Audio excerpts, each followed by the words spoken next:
Hello, Hi. everyone. I just did a swapsies because it I worked. know. I was like, wait. So Uh, sorry. My headset that I got that's like just like it's exactly the same one Emily got.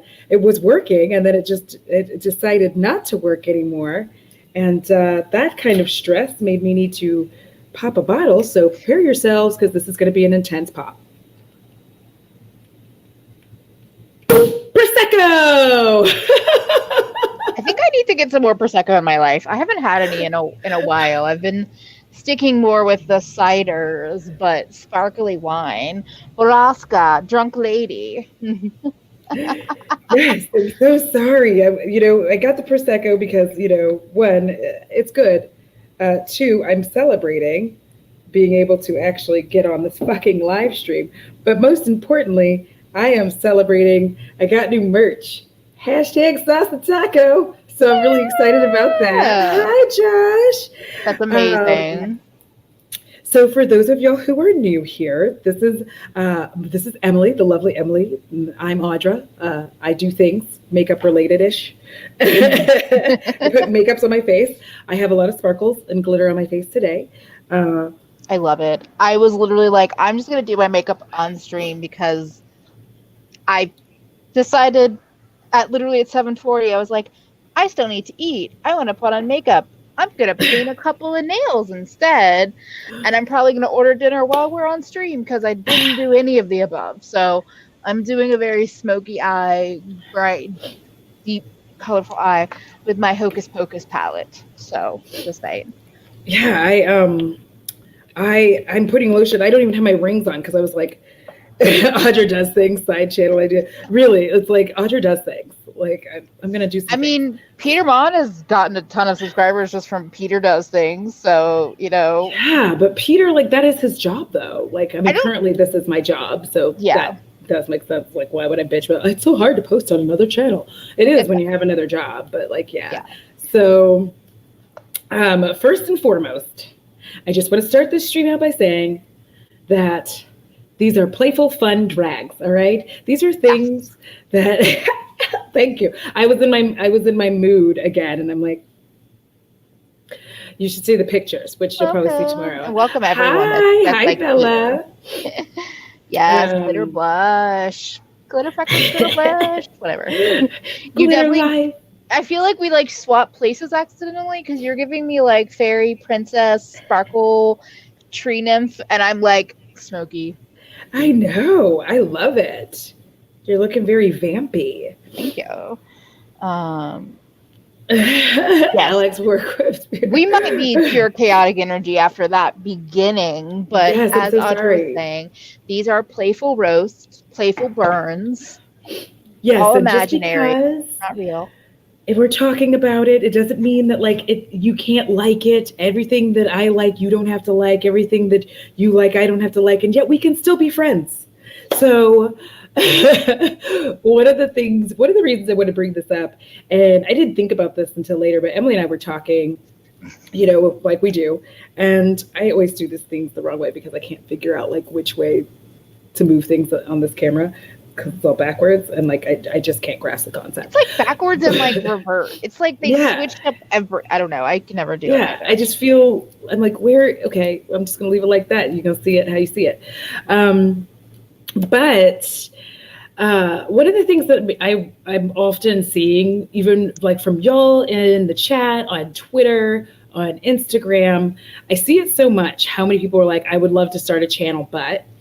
And I remember when I started YouTube, the beauty community and the way that it was set up was so to me personally gatekeepy. So some of these things that Mm. I'm bringing up were like things that gate kept you from, oh listen, pretty psyched, I am prepared, there's already glitter everywhere, and I know I'm ready. Audra's not a beginner in this glitter game. I'm gonna have a glitter taco. Finished. This Yes. is me. This is. But I agree that the beauty community, I would say, pre 2018, 2019. Yes, like especially when 2016 at the height of it, Yeah. there was so much stuff that it seemed like you had to have in order to be a part of the beauty community. Mm. And I wanted to talk about some of those things. And also, if y'all have some, bring them up in the chat. We'll see if we can grab them. But one of the first things that really, really just became a thorn in my side was people who would talk about like how you needed to have the right lighting and the right camera, like basically your setup. Yeah. And those people can fuck right off because, fun fact, I personally think that who wants to start a channel and invest a shit ton of money for something you don't even know if you like doing? Like, if you go and you spend $700 on a camera, $800 on a camera, all this money on lighting, like, if you don't even enjoy it, like get a great mic and all of this stuff, if you don't even enjoy it, you spent like that is wasted money. You know what I mean? Like that's Also, not like YouTube doesn't even monetize for such a long amount of time that you're not gonna start and immediately make money. So telling people to start a channel, they need this, and it's like you're in the 4-digit land, the $1,000 plus land. It's like, okay, so you just said you're poor, so you can't have a YouTube channel. Correct. And so like that's why I bring up that like video that is one of my most watched videos, which is like me sitting on my bed in my room because like that's where I lived. It was in a room, in a bedroom. Yeah. And the lighting is horrible, the editing terrible. Like all of it's off, but for some reason that video has a shit ton of views and it's me awkwardly talking about Manyo, like Manyo skincare. And just like, and I do it like 5 days in a row. And like, all right, this is me today. I have it on my face. All right, this is me tonight. I have it on my face. Like, and that's literally the video. And so this idea that you have to have like the perfect lighting and the camera. This like, vision of you put it perfectly. It's like an MLM sign up. Yes. Because I never thought about it that way. Thank you, Lisa. That is literally it. I have never been to someone's channel, and this is it really even to hear people say it now pisses me off for any creator to say like you have to have the right lighting and by now you have to, and it's like no, it's not. I don't come to your channel for you to have perfect expert lighting. I don't come to your channel for you to have, the backdrop, which we'll talk about in a little bit. I don't come for you to have perfect everything. All I really need is to be able to hear your ass. Like I need to be able to hear you and slightly see you. That's enough for me. I don't feel like you have to go out of your way to have all of this stuff to start a channel. Yeah. Well, and the other thing is that I feel like not only is it not reasonable and it's gatekeeping, but I felt like this was like the mantra of like previous YouTube, and they weren't watching, or I feel like they weren't paying attention to the rise in oh, thank you. The rise of the iPhone. Yes. I only switched from filming on my iPhone to the camera that I have now a couple of months ago. And the reality is that if you can get a $15 microphone from that terrible website that I still shop from that plugs into your iPhone like charger jack with like a connector and use that microphone and your iPhone to film and get really, really far. And I feel like Android is probably similar, but like obviously this is not the same as, actually I have it right here, as a fucking camera. Correct. But it takes you a really long way and you can figure out if you actually even like it. Yeah, because the reality of the situation is, especially once you start editing your videos and when you start editing your videos, that'll tell you really fast, like, do I like all aspects? Because like you don't, like I love editing. I know everybody doesn't like editing, but you also have to realize that like everything that you film, you're going to have to edit. And if you start realizing like editing is just a struggle bus, you are not good at this. This isn't your bag. You don't even want to try to do it. like you don't like, for me personally, I'm glad I didn't spend. And actually I did at one point, I bought this like ridiculously expensive camera. Well, it wasn't ridiculous. It was really cheap for the time. It was like this red Canon and like But whatever. There it's was a still whole it set. was expensive for you though. It was Yeah, it was expensive for expensive for you, me. and that's important to consider when talking about money.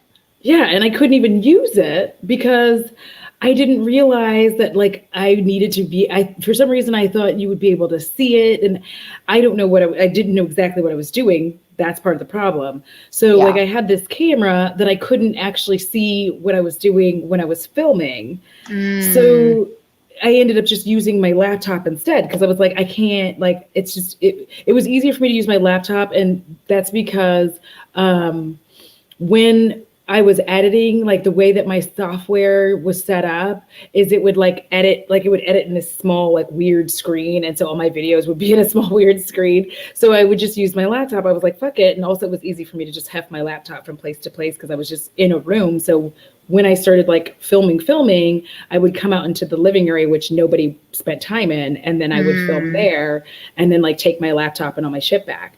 But yeah, I mean, that was my least favorite and continues to be my least favorite thing is people talking about you having good lighting and good, a good camera. I'm like, no, fuck right off with that. yeah. $50 may not seem like much to get two soft boxes, but $50 is a lot of money to spend for people who don't necessarily have $50 to spend. And if they're going to invest in their channel, like you said, Yeah. you're not making money at first, so you're not getting anything out of it, like that, like. Yeah. And by that I don't mean like, not y'all are amazing, but when you have 100 subscribers or less than 100 subscribers, investing that kind of money.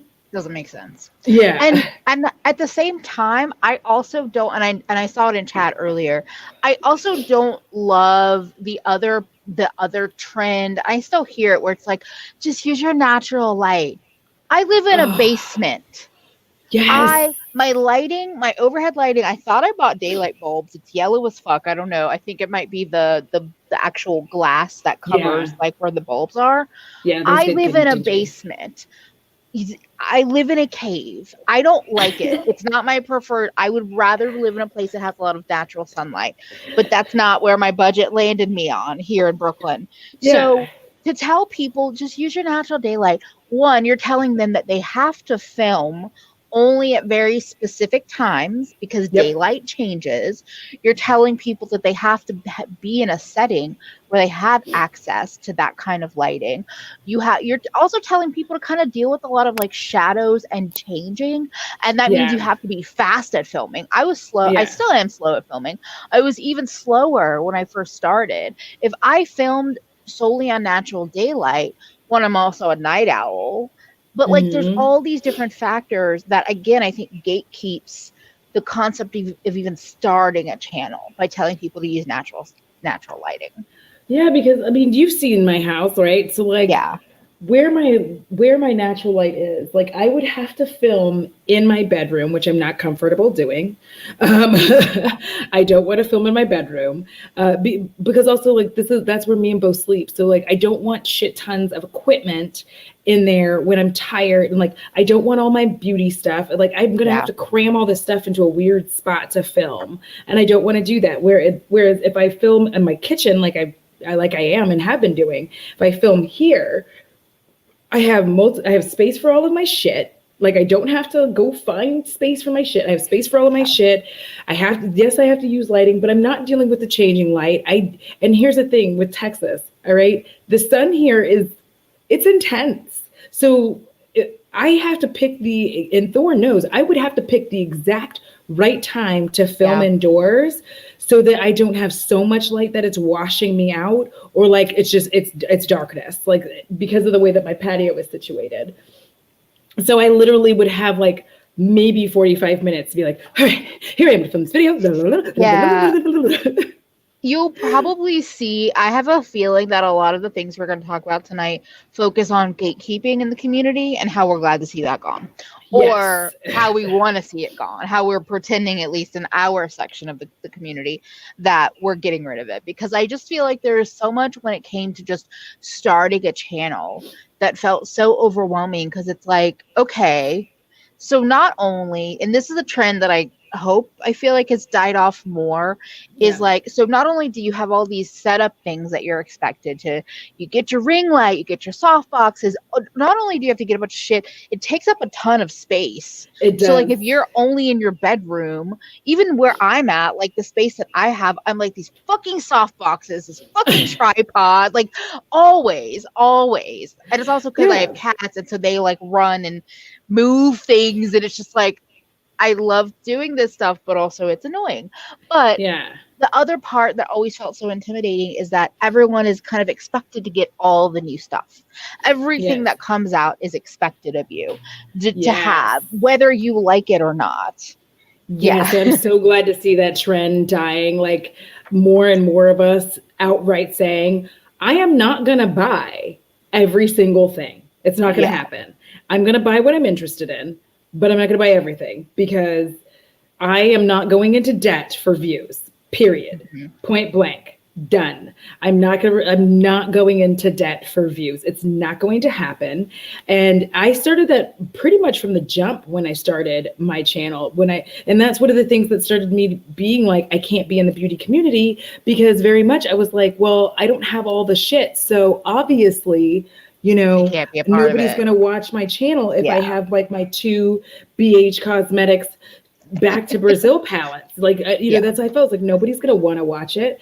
But now it's like the more that I do this, the more I'm like, I'm not buying everything. Like, listen, if you want to see it, then you need to send it. Like, that's where I am now. Like, if you want to see it, then you need to send it because my happy ass cannot afford every single one of these palettes. Even when I was working and I was making good money, I cannot spend all of my discretionary income on makeup.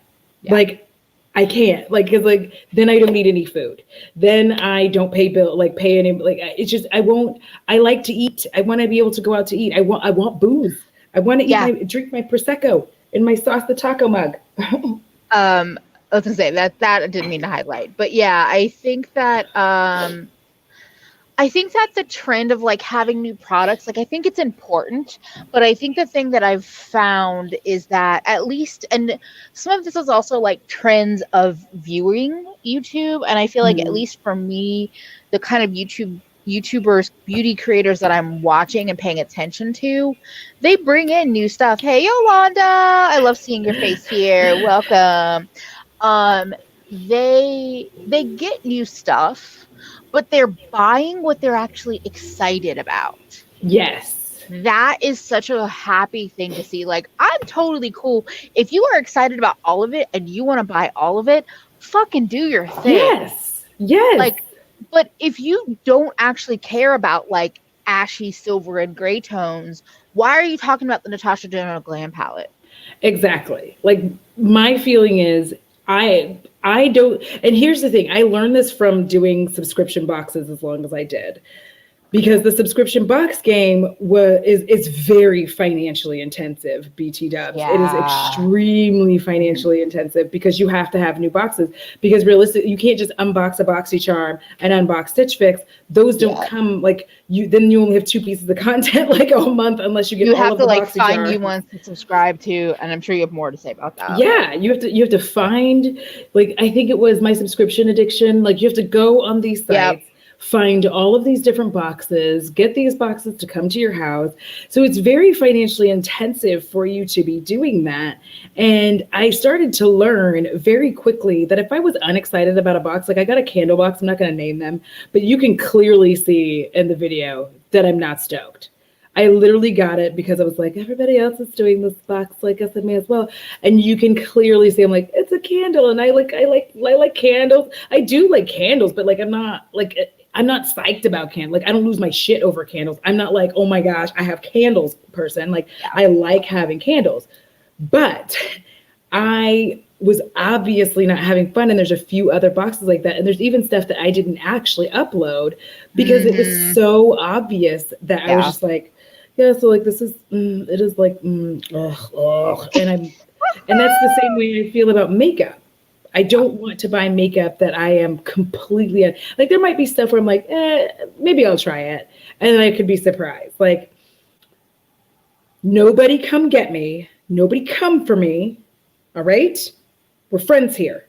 This is the friend zone, a safe Friends. We're space. friends. Don't bring out not Vinny. Not Vinny is only for after hours. Because not Vinny almost just came out right now being like, don't test me. Don't come for Audra. So here it is. While I liked and was very happy for Hannah Smoky Glow, I was like, I don't need to buy the palette. Okay. However, someone had an extra one because they got it in PR, and then they also purchased one. So they gave it to me. Now, I enjoy the palette. I have it. I'm glad. But I wasn't going out of my way to buy it. I didn't have the money at the time, and I really wanted to buy something else. So I chose something over that. And I was like, it is what it is. But had I, like, that's what a palette that if I had it upon, like, if somebody sent it to me at the time that it was coming out, I would have tried it because I would have been interested enough in trying it to do a video on it. But there's other stuff, like, even now, if somebody sent me the Natasha Denona Glam palette, I'd be like, why did you do that? Why? Why would you do that to me? This isn't even my aesthetic. Now I'm just going to have to sit here and talk about formula, and I'm very bored. And, like, you'll be able to see it with me being like, this is me putting on this beige. See, this is beige.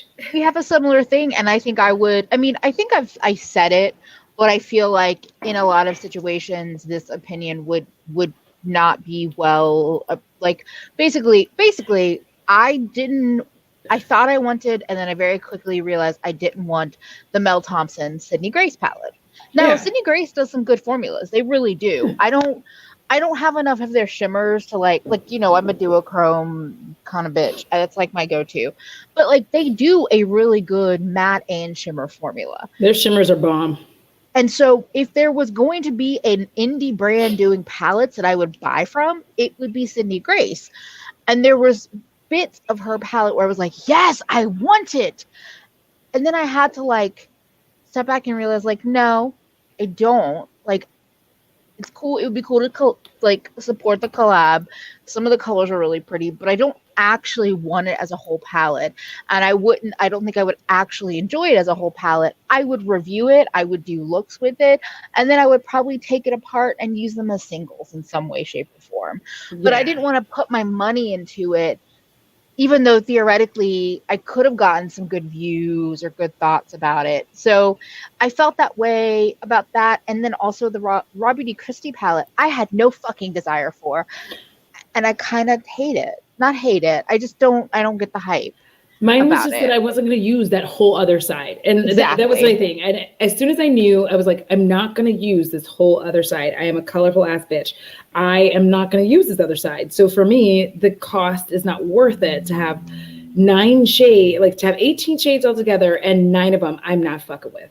So I really, Kathleen, I really hope that trend of supporting somebody with spending money, like that's not the way, like even if I had, like, y'all know I have codes, I have like links, affiliate links, and all kinds of things. You don't have to shop using that. Exactly. You know, it helps everything if you do, it helps, but you don't have to if it makes you uncomfortable, if it makes you feel weird, if you think, well, she seems salesy on that one, then you don't have to. It's totally cool. But it's appreciated, but at the same time, like, you don't have to do that. It's just part of what, like, we do here. It's part of YouTube, part of YouTube beauty. Like, it's not just beauty YouTube, all YouTube. No. All YouTube has like affiliates and sponsors and all that. This is the trend I would like to see stop, but it's probably not going to, because patriarchy and misogyny is that beauty YouTubers get especially judged for having sponsored like videos, for having affiliate links. All these gamer bros, basically any space that a man is in. Oh yeah. They have sponsors out of the ass. They have affiliate codes. They have this, that, and the other. And the criticism is not focused on, oh, they sold out. Oh, they did. And they did that. Like, how dare they? How dare they have a sponsored post and then also have ads in them? Like, have a sponsored video and also have YouTube ads in the video. It's like. But then that brings me to the thing that I hate, which was the the reason that people are like that is because of the undisclosed sponsorships, mainly Morphe. I'm glad Morphe is not really a thing in the beauty community It's still anymore. too much of a thing. My problem with Morphe is now they're infiltrating the younger kids. So I think they're not going anywhere, in my I mean, they're opinion. not, but I'm just glad that like big YouTubers. Because remember when we started, like when I first started watching beauty YouTube, I felt like I had to have Morphe brushes. I think I have like this is like the one Morphe brush that's like really like this ugly one over here. I keep to just do messy shit with. Like if I'm just doing some messy shit and I don't care, like I have this Morphe brush. But this is the only That one looks that I like a really messy like. brush. That Yeah, really looks like a messy ass it's a brush. messy brush. It's been like this. It was like this when I got it. Like it never like this brush. It's slightly scratchy, but what it's for is when I'm just going and making a big ass mess on my face, and I don't give a fuck. This is the only Morphe brush I like. It's this one. It's this like fluffy shader brush. Like that is it. I I bought because I bought like a whole ass set, a whole big set of Morphe brushes. I finally this year was like, bitch, throw them away.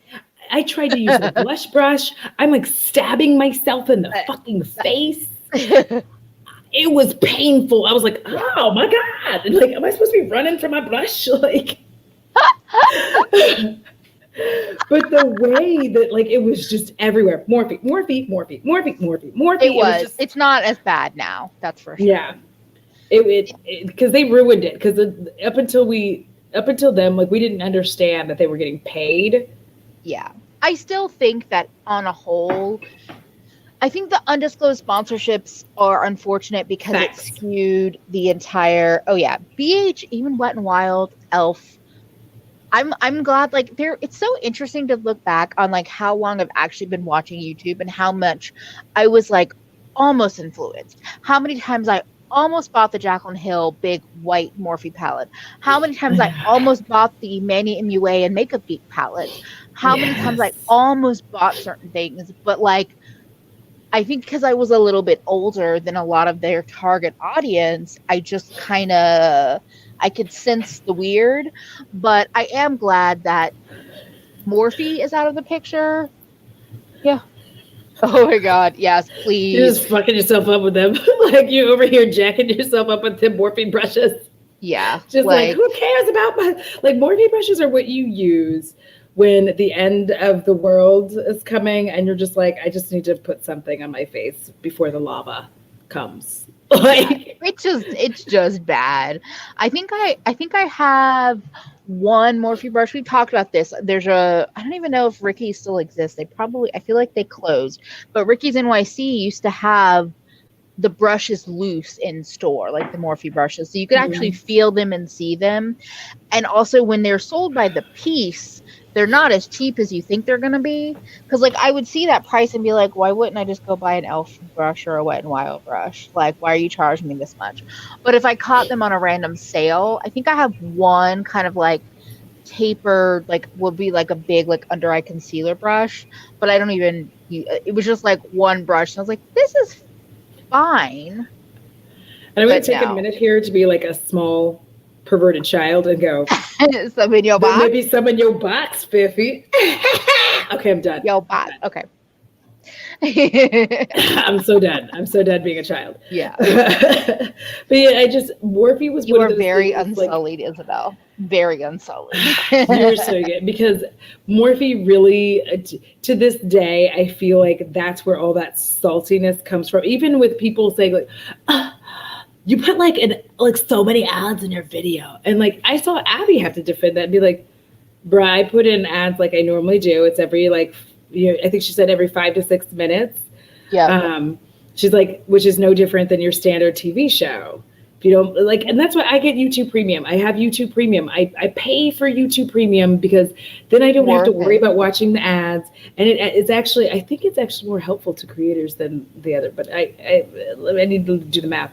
But all of that started to force people into feeling like they knew, and they were just like, it's ruined us now because anytime somebody does, well, it's getting better. It's finally getting better to where sponsored content. But I will say this: if people have sponsored content, don't just go get that bag. This is from Josh.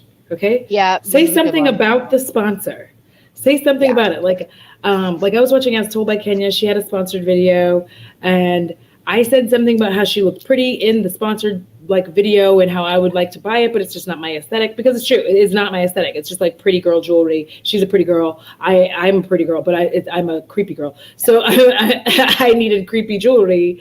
And so it's like, if it was my aesthetic, I totally get it, you know.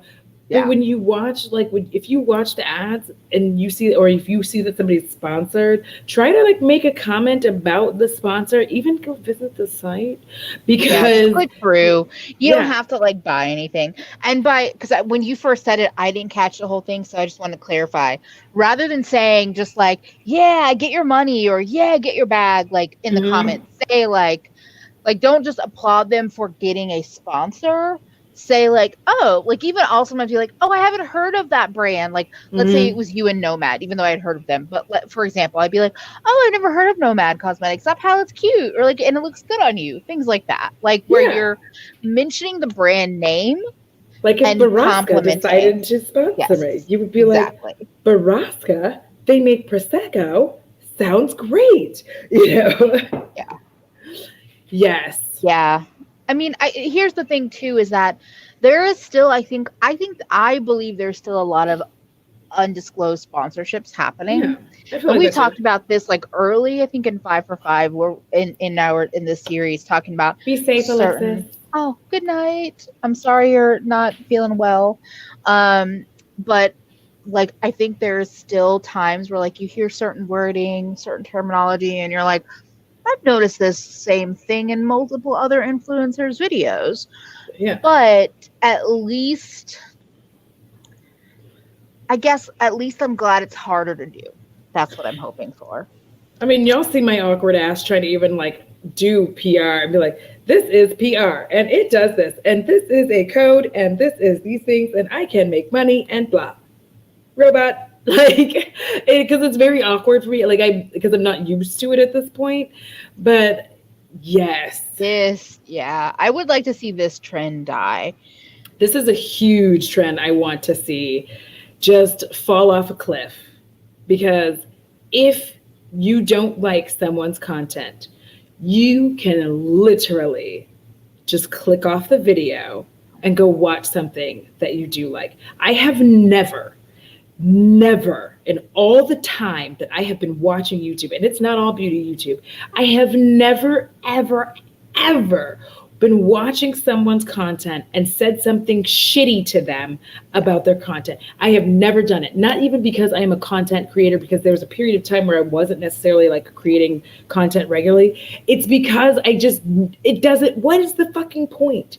I'm a fan if I'm always on your page saying something shitty or saying something negative. And that's why people don't respond to all of those negative assholes, because there's a point where they're like, you're just a fan now, bro. Like, you just come here every day to say something shitty to me. You're giving me engagement. I'm not going to argue with you. I'm not going to have like arguments with you every day. I feel like it's so simple, because if YouTube is like TV, basically, like, change the channel. And this is frustrating to me because I think what ends up happening a lot is that smaller creators, smaller beauty creators, and by smaller, I would say like 100K and smaller, Mhm. like not teeny tiny, but like the smaller creators that are like still trying to kind of take the temperature of what people are looking for. Like they might ask for input or they might make changes and they might just notify you. Like I've seen multiple creators, like over the last couple of years, I probably could easily name 6 or more people. But if somebody is like, hey, I'm not going to do tutorials on my channel, I may have some IGTVs, I'll let you know when they're live. Like they're saying, and they usually are saying, because they don't get views, and it's not that your views don't matter, but it's that it's a lot of work for the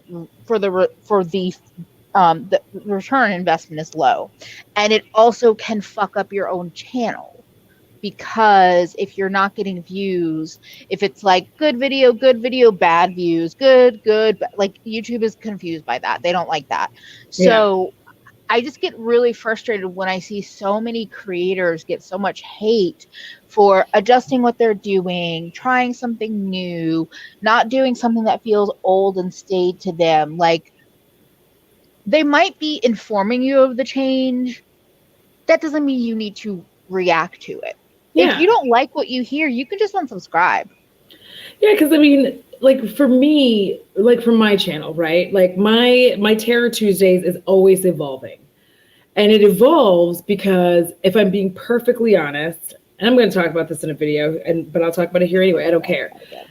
If I'm perfectly honest, there are times when my ADHD works so hard against me that trying to do a reenactment is impossible. I cannot focus.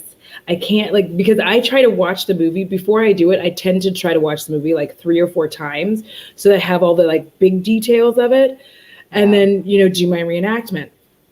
Well, fun fact, when my ADHD is acting up, even on movies that I love, when it's at its peak, which is typically during my period and a little bit after, when it is at its peak, I literally cannot watch this movie. I can't watch it multiple because I've seen the movie before. This is the problem. I've seen this movie before, so I can't sit back and watch it more times for the details.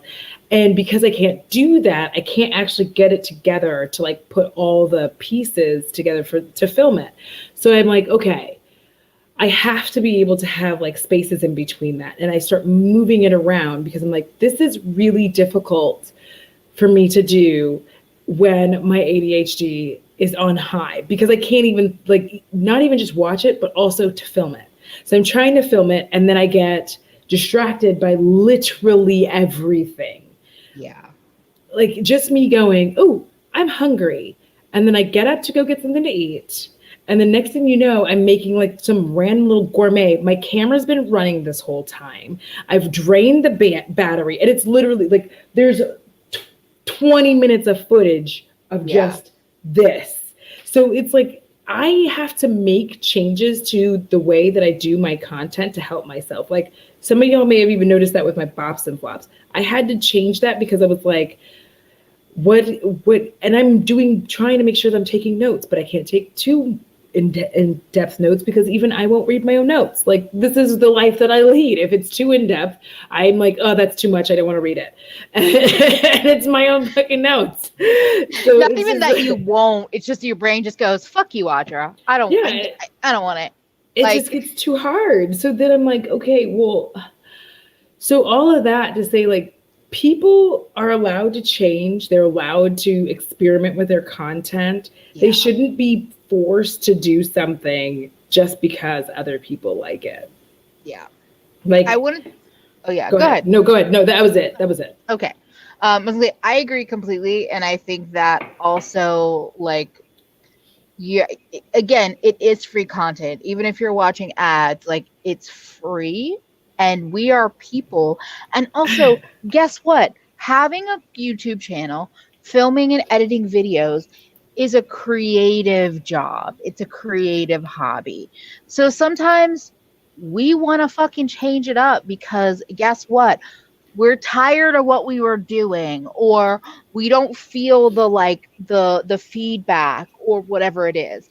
And I appreciate Rupi's comment from earlier, which we don't have to highlight again, but where I like this trend, I feel it shifting of rather than feeling like you have to be embarrassed that you were influenced by somebody or something, you're more like, fuck yeah, I bought this because Audra recommended it. Or, you know, like how we talk about how Alicia could sell us anything.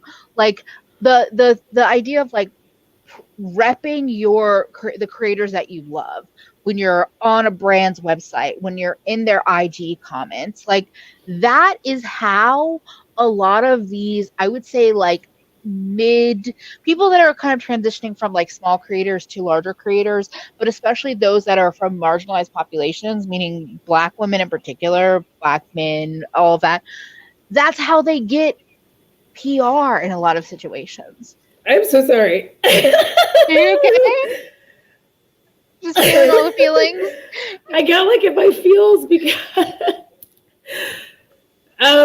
because I'm so sorry. I did not mean to No, do. don't I'm seeing the apologize. comments and like the people who are very All the supportive and ADHD and understand. Yes, AD. Yeah, I know. because it brings. I've like I can't remember which video I saw it in, but there's literally a cut where I never finish a story, and there's more than there's more than one of those where like I just and like I used to like cut in like editing. Audra would come in and be like, I know that you were hoping that I was going to finish the story. I don't. Like, so I got emotional because I saw that and it's fairly recent, and I would realize that I didn't catch it, and I was like, I hope nobody notices that I completely forgot what I was talking about previously. So it was very difficult. Like, You people love you. I'm not saying that they love you because you don't finish a story. They love that you show the reality of like ADD, ADHD yeah, as an adult in particular. And I agree with this, what Bethany says, where it's like, and I think it's I think especially the like, I'm gonna say the like mid 20s to 50-year-old range, which I know is a big range, but like I think a lot of us, especially as women, I think a lot of us are untreated or undiagnosed or have been mm-hmm. diagnosed but are not, like we're just dealing with it on our own. Yeah. Oh,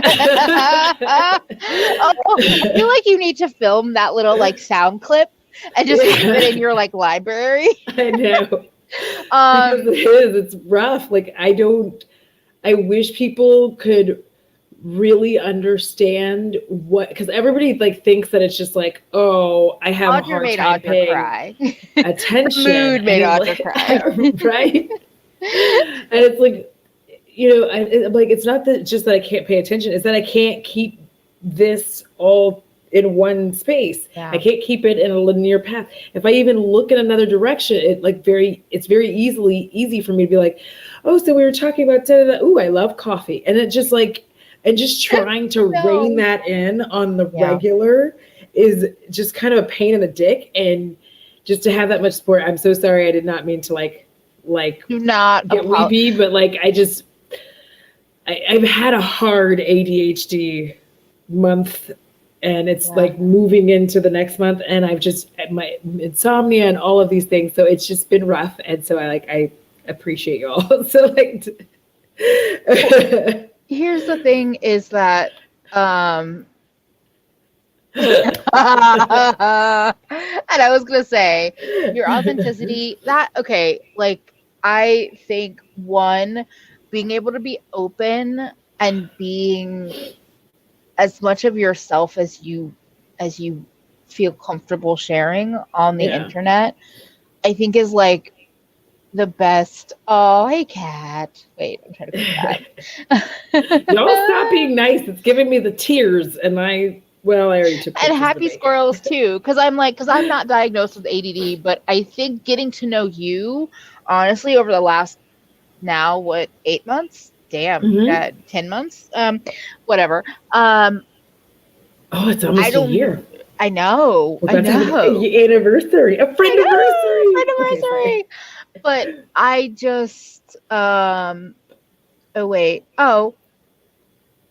see, we'll see you later, Ruby. Bye, Ruby. uh but like realizing Happy painting. that there are things in my brain and there are things that I do and there are reasons or places of origin for how I do or don't function in all these different ways. Like, I don't know. It was never, I was like, well, I was a good student in school, like Oh yeah.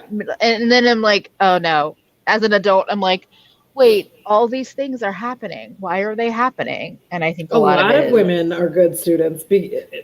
Here's the thing. We'll just trail off into this and come back, and I'll tell you my yeah, experience as a woman with ADHD. We are able to control a lot of our lives when we're younger. So you can control what classes you take. You can yeah, control what level of classes. Do you take regular English or AP English? All of these things you yeah, can control when you're young.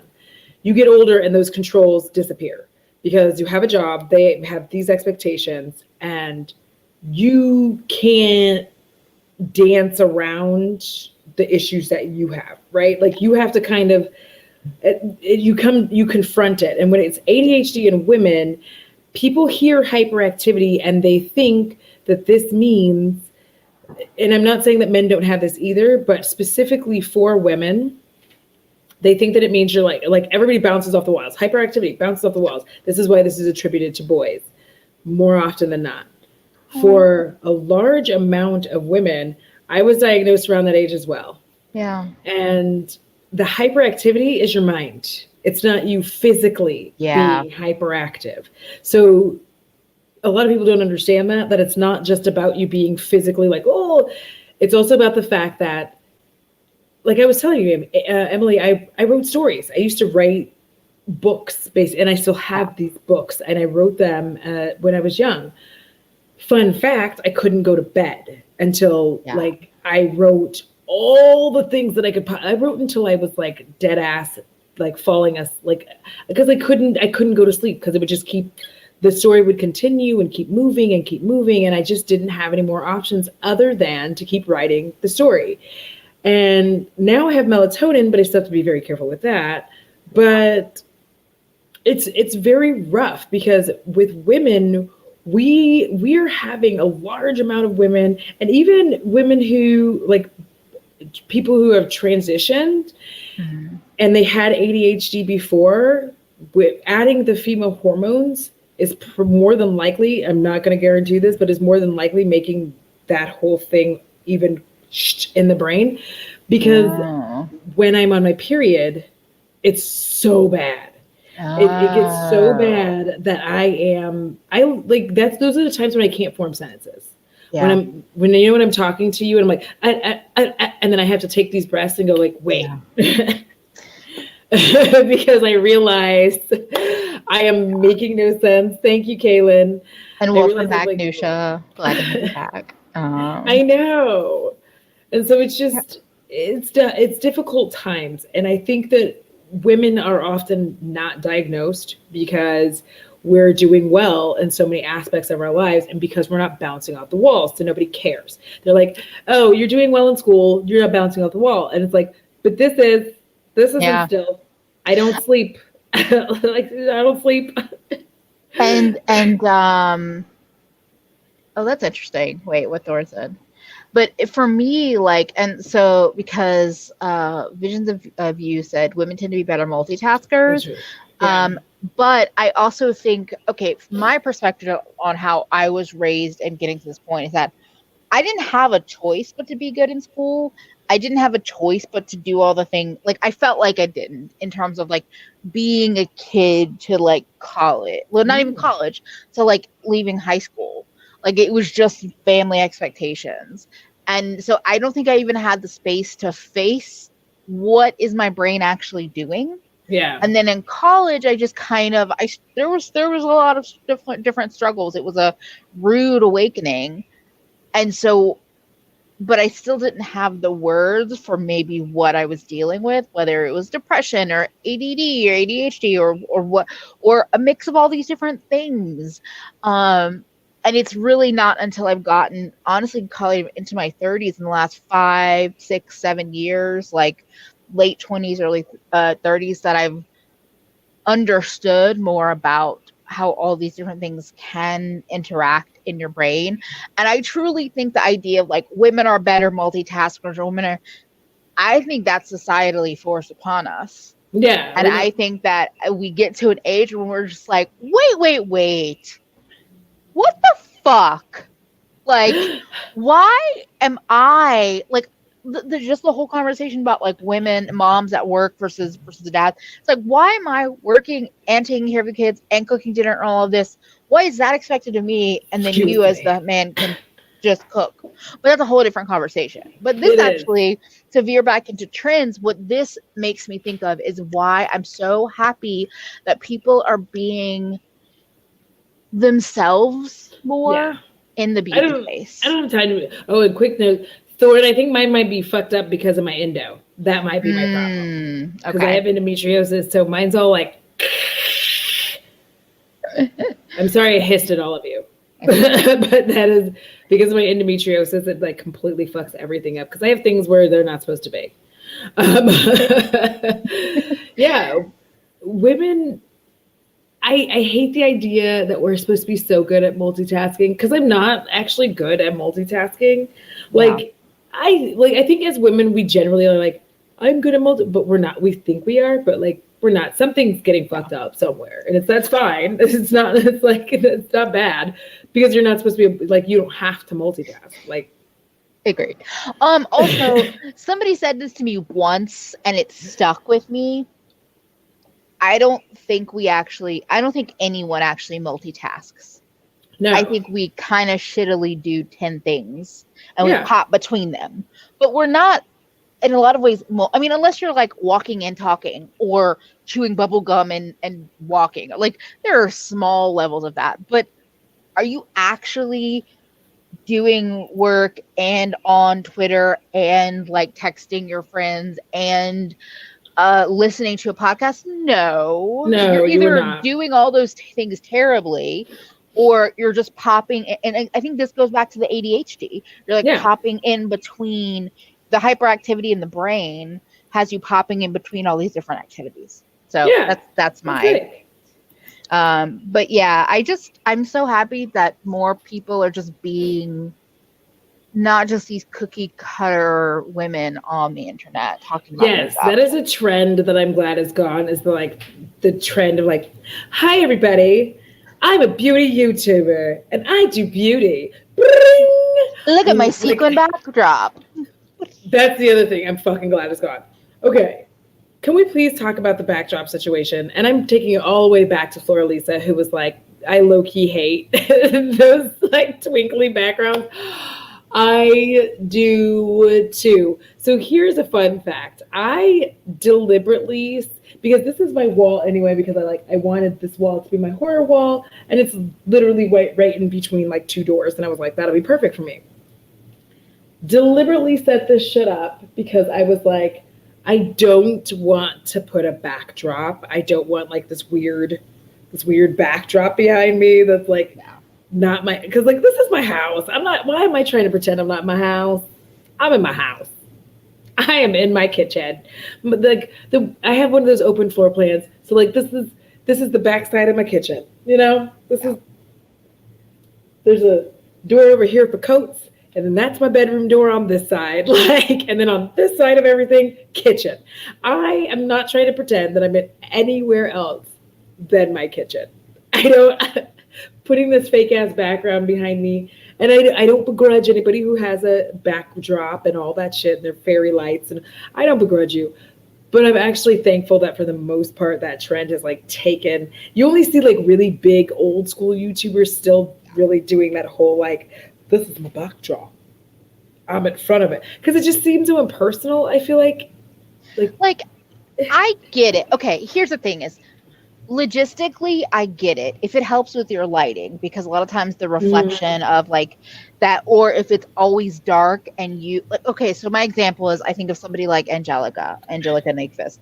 She will change it up and sometimes put up a backdrop. I do still yeah, feel like it's a little like cookie cutter YouTubery, but I get how it's able to change up your visual if your normal setting is in front of windows and it's like super dark and you want to change yeah, that up. yeah, But it's also like I just don't care. Like I'm not watching you for your backdrop. And so that yeah. seems like a lot of effort for something that doesn't like do that much for me. And like the And twinkly lights, I'm just like, I mean, I wouldn't have those on normally. It's not something I would set up. I Like, have fairy lights, but they're strategically placed. They're not like just yeah. hanging down. Yeah, like I want okay, that's what I'm going to do this, but I need to get frames. But like I have a stack of art over here that like over the course of the quarantine I was like, "You know what? Fuck it. I want to get a bunch of art and I'm going to over time hang it up in my backdrop." But my art is like fat people. It's fat art. And I'm so excited to hang it up. Like I'm sorry, there was something about you saying it's fat art that like it's like it just took me it's back. fat bodies. It's like and like Yay. I have like three different artists here. Um And I'm like so excited to be like, fuck you and whatever you expect to see in a backdrop, because I bet you didn't expect to turn on a YouTube video, or maybe you did because you know me, and see like art like that. I love that one. This is probably my favorite. This is Shuglet or Shug's art. Take up space. Oh, that's But yeah. nice. So I have like 3 different artists here. I bought way too many for that one space, but I kind of just did the thing. But like that's what I love seeing, is people's backdrops that are like, what? Wait, what's going on? Like your backdrop where I'm like, wait, what's going on back there? Yeah, because I just turned my camera a little bit so that people can see Simon. Simon is my spider. Yes, He's not Simon! real. I told y'all Simon was coming, and Simon is here. He's not real. He's not real. Don't freak out. I'm not going to touch him now because I have been drinking and he's made of glass, and if I break him, I'm going to cry. But that is Simon. Yeah, I like the idea of you just literally sitting there, because I felt like that's how it started, right? People were just sitting in a room or somewhere in a corner, whatever. And that's fine. Definitely, we like to hide our That's cramped true. That's spaces. true. Yeah. Everybody does. But I felt like there was this time where you didn't.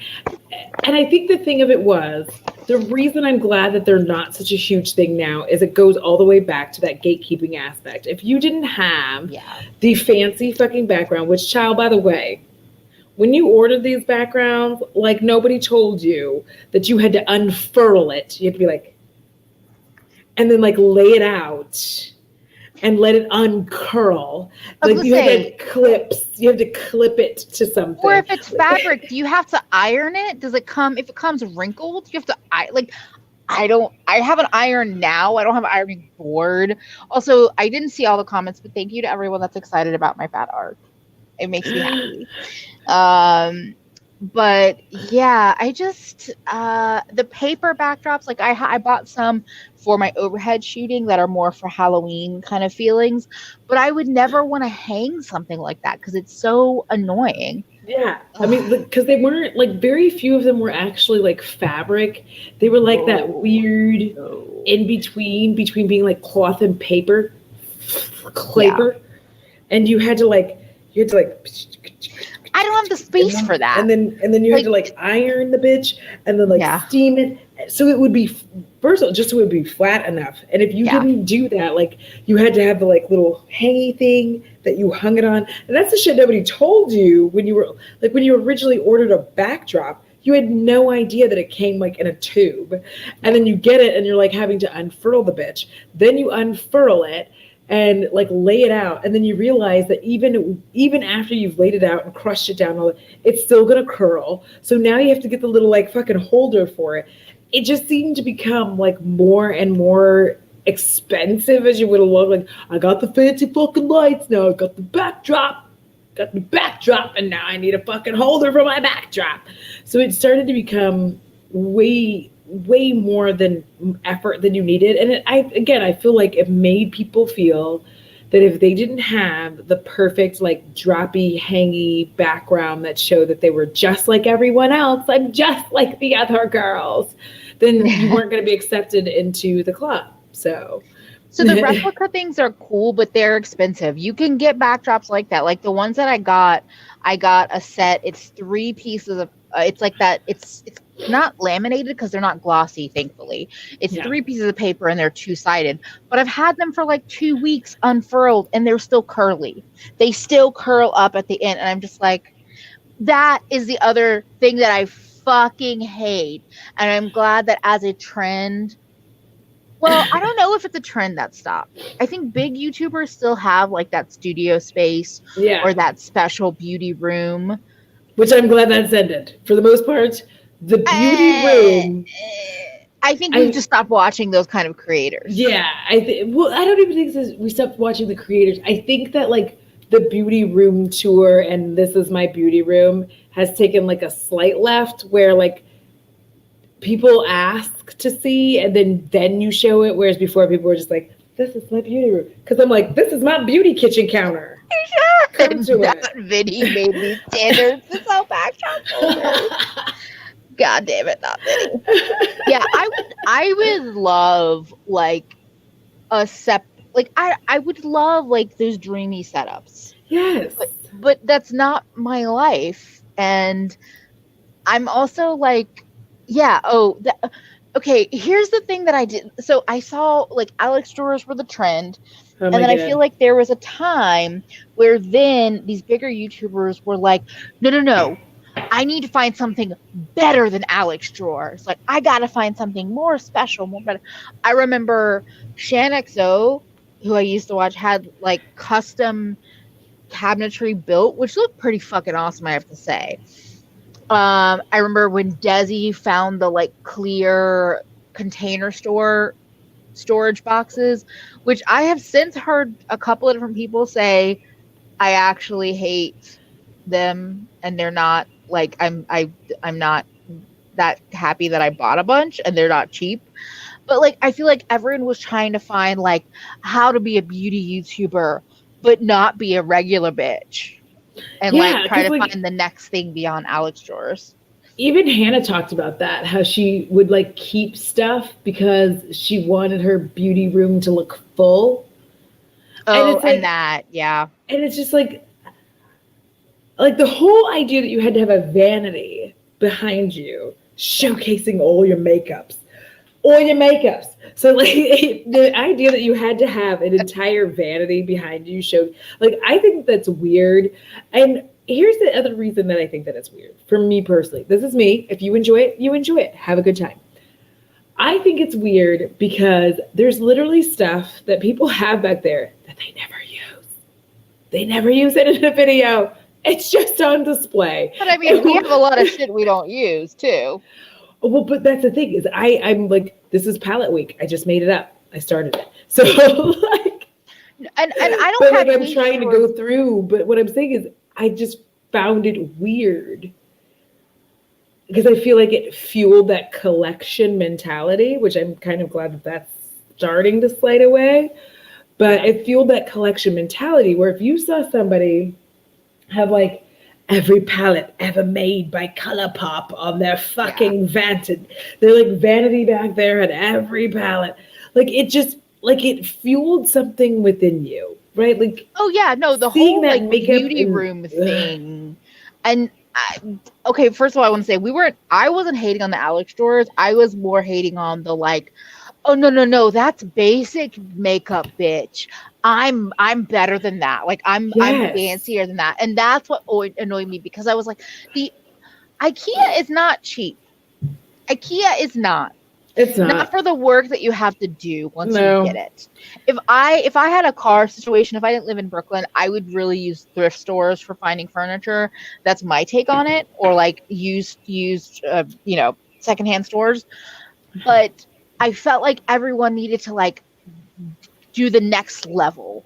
First, it's the vanity mirrors with the lights, and then everyone gets bigger yes. mirrors and better lights, and then it's the whatever. Okay, I would never want a mirror backdrop because I don't want you to reflect and see my messiness. Thank you. I get upset enough when like I turn like that's why I hold the like if I'm showing you a Oh palette and I'm yeah, like, oh yeah, let me show you this palette. You know what the immediate thing I do is like hide the fucking mirror because I'm like I don't want you to see if I whatever's can't fold it happening. all the way back, which is how like I would prefer. I don't know what I think, but yeah, I'm definitely holding it like this, or Yeah, with you don't need to see that. some weird like maneuver. Also, Um, sometimes I am not wearing a top, oh, especially if I'm in my robe. I'm in my robe. Sometimes I'm not wearing a top. I don't need you to like accidentally reflect sometimes my I'm not wearing bottoms if it's that summer too. and I it's don't need to hot. So reflect my like a T-tots. mirror could be, yeah, I I just don't think that like keep my T-tots and my taco to myself. And like, here's the thing: I love that people have vanities. There's nothing wrong with having one. yeah, no, not at My all. main issue was the push, and it made you feel at one point that you had to have the perfect white vanity with all of your makeup brushes that apparently you didn't use. That's why they were back there. They like just live like there was so much shit back there. That's a Yeah. like that was my problem with that vanity. Is there's so much shit back there, and it seemed like you weren't using it. Like, were you using I it? read. It was weird. Oh, yeah. I just think, well, but see that goes to the scale of the collection. It was Mm-hmm. like your clean brushes or like your brushes you don't love as much are on display, but you have more brushes that you love, or you have all of the products out on display. And I just didn't like that. I mean, I fortunately have never had that collector's mentality. Like I need all in a collection. I'm really thankful for that. And that's a trend actually I didn't think about, but I'm kind of thankful people still do it. Mm-hmm. And like I love Tina, but that's like a Tina thing where she's like, I mean, I I already don't have it, so I like may as well get the it, rest. but like it's Urban Decay, so I'm gonna buy it. Or, but I love her for that because it's just I her like that thing, she's and she's honest on a about bat. it. Yeah, she's honest. It's not like, well, no, it's actually it is really pretty. It's no, no, no. I have everything else in the collection, so I'm gonna buy that. But I'm glad to see that kind of breaking because I felt like that was really a lot of the toxic influence of the beauty, like beauty creators, beauty influencers. It's just like, oh, it's a new Becca highlighter, I have to get it. Oh, it's a new Urban Decay palette, I have to get it. It's like you're not even telling me if you want it, if you like it. So I have a fun thing for you because I bitched Mm-hmm. about this. Remember this? A different outfit makeup every video. I'm glad that we fucking let that go. A Okay. different outfit or makeup every fucking video. I literally film like I film in doubles or triples every time. Mm-hmm. Doubles or triples every time.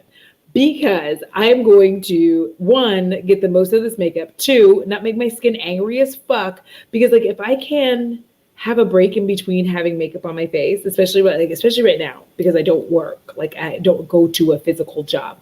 So since I don't do that, if I can actually have a break in between and like let my skin just be like resetting and be happy, I'm going to take that. There was this time period where every video, and you think about this, think about if you do 5 videos a week, right? And I'm supposed to wear a different outfit and have on different fucking makeup in every video, bitch, Yeah. get out. I don't even want to change my shirt. I if I think about it, I could change my jewelry, but even then I usually forget. Yeah, my like sweet spot is 3 videos. It's I can film putting on my makeup in some capacity, whether it's a get ready with me or it's footage for a review. I can film like a tag Better than I talking am. opinion video, and then like a let's say a review. Like that's a sweet spot because for me, even just getting myself set up again, lights on, focus, all of that. Like, and the thing is too is like I like what I like and I don't like what I don't like. And when it comes to Yeah. clothes, a lot of times I wear the same thing over and over again. So even if I don't film it the same day, I realized recently I'm like, oh fuck, that floral polka dot dress, I think I put it on 2 different days where I was filming, and I'm like, whatever, you're gonna see the same top in like 10 videos. I don't care. Like I I legit have can't like be 42 bothered. black tank tops. There's so many black tank tops. I wouldn't. That And too. here's the thing: I recently started changing my film style to not show more than like this part of me, because Mm, like I get stressed out. I get stressed yeah. out about how I look, and I don't like that. And it's nothing. That's a me thing, not a y'all thing. I start because then I start getting really critical and like, oh my god, look at that belly roll, look at that, look at this, and then I can't like get myself to, and then I just end up scrapping a video that was good for content, but I'm like upset over how I look. So I made sure that like this is what. So like every video, it's like, is it burgundy? Is it gray? Is it black? Is it white? Occasionally Yeah. it's turquoise. Like that's. And so I Yeah. just thought that was a weird mentality. I mean, no, it's a very, again, gatekeeping, bougie. Okay. Also, for me, I live in the city. I don't have a washer and dryer in my building, in my house. I am not fucking putting on a different top for every video. I am not putting a different top on for No. every live stream. Like, it just is what it is. And yeah, Yes. I I have ordered like Teresa's dead garbage person. Like, you are gonna see me in that orange hoodie And then often. I have that one. I got a lighter gray, the Half Cousins. They're one of their new Halloween releases, and I think I'm finally gonna order a merch sample for myself with a new artwork. So I'm gonna have like 3 hoodies that I just rotate through. Oh, okay. This is not totally beauty related, but can I stop seeing fucking plus size hauls from these brands that call it a 3X or a 4X and you're a fucking size 16, 14 wearing that? That's Can not I a stop plus size seeing? brand. Get the fuck off the internet. It makes me so mad. Can I stop seeing people in fucking? It's not even pleather anymore because it's like far beyond. It's like pleather. Yeah. Because it's so far. This shit got out of hand. Like people were like, "Oh, look at me in like Forever 21. Look at Fashion me and Nova, look at me Pretty in this Little Fashion Nova Thing, bullshit." Listen, Shein, all the fast fashion. Like, also, this kind of goes into something we talked about: getting fucking dressed up. I know. No, I'm not getting dressed up to wear a video. This is like the most like this is a shirt from Target. This is about the fanciest I'm gonna look. Like Most of my hauls end up on my Patreon, and it's just like me buying shit on ThreadUp. Like, I'm like, I bought a lot of shit on ThreadUp, and this is what it looks like. Cassandra, I love how you said that.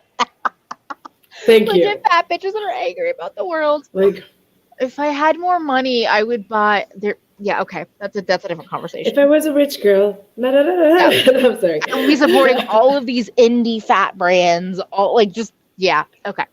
I found her recently. That weird. I'm also glad that Wish hauls have started to finally fucking slow down because that shit was annoying. They're like, I bought off Wish. So what does it look like? I'm like, not the same. It doesn't look the same. Just like Wish clothing haul doesn't fit. No, it doesn't fit. It doesn't fit. Spoiler, it doesn't fit. No, it doesn't fit anybody. You know why? Because they're in Chinese sizes. Or if it's you, not you in particular, but if it's you, the creator, because you're very, very, very small. Listen, I got cute moto jackets. That's the only thing that I really had that fit. I had these 2 moto jackets that I got off of Wish. However, the sleeve length wasn't making it. All right, like because I got monkey arms. Like my arms. Like I got an intense eagle wingspan. It's pretty intense. I can't even like actually. I don't know how I'd ever get it on film. You would never see it. I'm pretty intense. But the way people would just like here's my thing. I agree, Thorne. I'm just gonna say I'm very biased. I am very biased. It's not even just that. It's also how rich you are. But it's like yeah. But I feel like I don't enjoy clothing hauls because I feel like the majority of them are almost in a way people like bottom feeding, like I'm stupid rich, right? Like they're sitting there like, I'm stupid rich, I'm buying from Shein. How did it look? And my problem with that whole thing is I'm like, well, you're stupid rich and you can say that you like it or whatever, but like for those of us who don't have money, these are the places that we come to try to look like you do in your everyday life. Like, so it does suck when you're sitting here like doing your whole, thing. Because the thing is, I see you on Instagram in your Dior, and I see you on Instagram. Or in your fast fashion haul, you're wearing your Shein bodycon dress, but you paired it with a fucking Gucci bag. And I'm just like, so you have lowered yourself to the plebeian level to order from Fashion Nova or Shein, but you spent like $1,000. You spent like $1,000. If I could spend $1,000 on clothes, do you know, like, and also that's the other thing is that you're just promoting this fast fashion shit that's literally unsustainable when you have the money to spend on like basically indie clothes. Like I spent up that fucking started to get on my last. Like as soon as I saw that in your thumbnail, I was like, "Bye, bitch! I'm not watching it." I like, and it didn't matter who it was. I could love you, but I was like, "I'm not watching this video," because like my videos were like, I spent $100. I spent $100 at Kohl's. I just love this. I don't support clothing brands that don't support the size of my ass. Like that. Thorn, can I turn that into merch? First of all, Thorn, not all of us have asses, and that was insensitive. I'm kidding. I'm totally kidding. Yeah. Like, okay, this is kind of, yeah, exactly. That part, like literally, Exactly. if I could actually spend the money that I wanted to spend on really good clothing, I wouldn't be buying fast fashion. Not As even it stands really now, good clothing. Just like I shop ThredUp. You know, ThredUp has Yeah. become my bitch because it's like, you know my issues with my legs, and I wear my skirts. I'm having a good time wearing skirts. I got another fucking win on this one. By the way, this skirt also has pockets. I don't know if you know that, but I'm wearing this skirt right now. It's got fucking pockets. And It's I'm like- kind of bitter at how much you talk about ThredUp because I was on there when there was a sale and I hit $100 with like 5 items and I was like, I know it's not like they're not supposed to be super super cheap, but like you find like $7 items and I'm like, yeah, everything's like $18 to $70 if you're fat. So yeah, I didn't know that. That I did not know because like it's okay. It's okay. It's just funny because I keep trying and I'm just like, oh, okay. Well, here's fun fact. Do you know, like, my butthole, like, tried to escape me because it saw that there was a $300 skirt resale. Oh yeah, yeah. That's the kind of I shit I was was like, seeing. How much was it? Yeah, yeah. Like, my whole being just died. I was like, who the fuck is buying a? Yeah. I don't care. Because, like, I got a BCBG Max. Is that what it's called? I got a BCBG, like, whatever skirt. I think that might be one of the ones that I'm wearing. Right. I keep finding these, like, and they keep having pockets. And I'm like, BCBG, sponsor me. No, but, like, but I keep finding them. And I'm like, these are fucking amazing. I'm having such a good time. So. Also, I didn't actually respond to Alex the Alchemist, but yes, okay, this. Yeah. But there was another comment that Alex said about doing basically a small haul. They spent $100 at Princess Highway and bought 2 things. Seriously considering doing mini hauls to promote how we should be changing our fashion landscape. I would love that. Agreed. And I feel like if I do any shopping coming up, like if I decide to buy from any of these just fat brands that are making clothes for fat people, I might try to do that. Fashion is not. So this is something that it's like unrelated completely, but I don't feel like I had the options or even the brain space to consider what my style could be probably until about 5 years ago. Like, because the clothing options weren't out there. So yeah. So I was like, I buy whatever fits me. And now I'm like, wait, I do have some options. Not a lot, but I have some. And it's really weird to be like, wait, what is my style? I literally don't know why skinny bitches do this, and I can say this as a skinny bitch because let's be real. I actually do wear size 0. We're gonna move past that. I do not understand this mentality because I can literally just get a small and it's big. Like I don't like. And Em knows this. Emily knows because she has seen me. I don't know where my mind goes. It's the body dysmorphia, but I will get a small tank top as opposed to an extra small tank top. And the small tank top is already fucking dwarfing my ass. I am 5'8". I'm a little woman. So let me just, I don't understand why you have to be a size 0, extra small, extra small, and buy a large. Because bitch, you're fine in a small, you're fine in a medium. Like it's just as just as dwarfy. If you need it to like be big, like small, medium, they're gonna do that for you because they're damn sure doing it for me. Like, get out of here.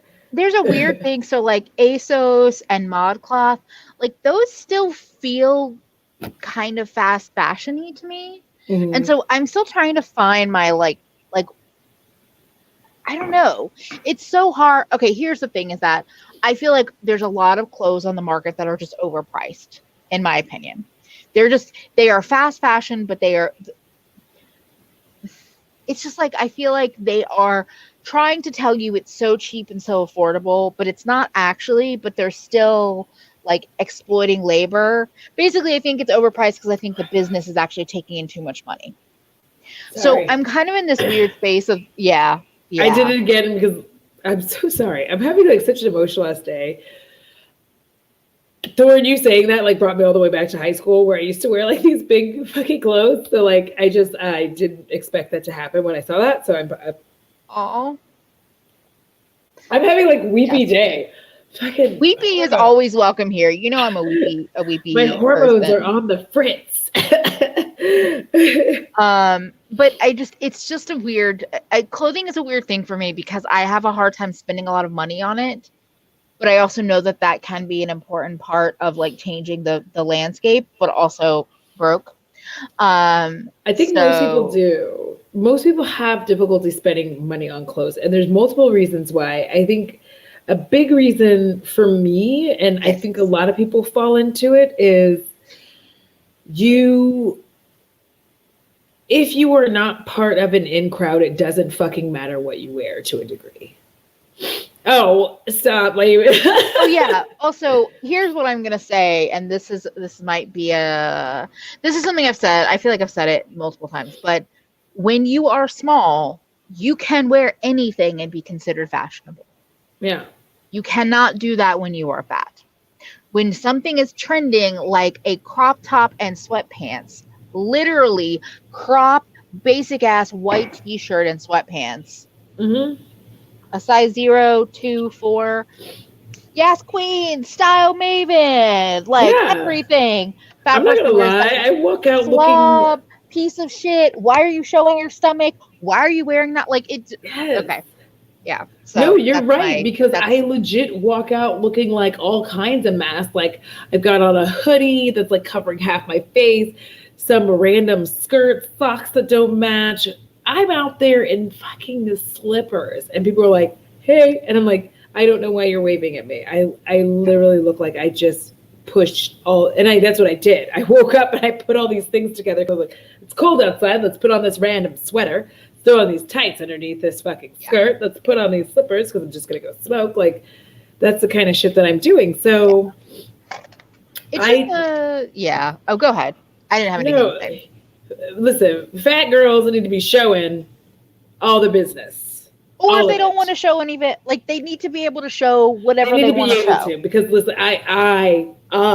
me personally enjoy it, and same. Y'all just glad it's hot in Texas because I have my window rolled up. I have my windows rolled up when I'm catcalling y'all. So that's because I'm like, damn, look at them thighs. Go on, girl, with that big old butt. Like I am unfortunate. But no, this is why that merch idea from Thorne, which I think I am going to take because I saw Thorne and Feffy being like merch.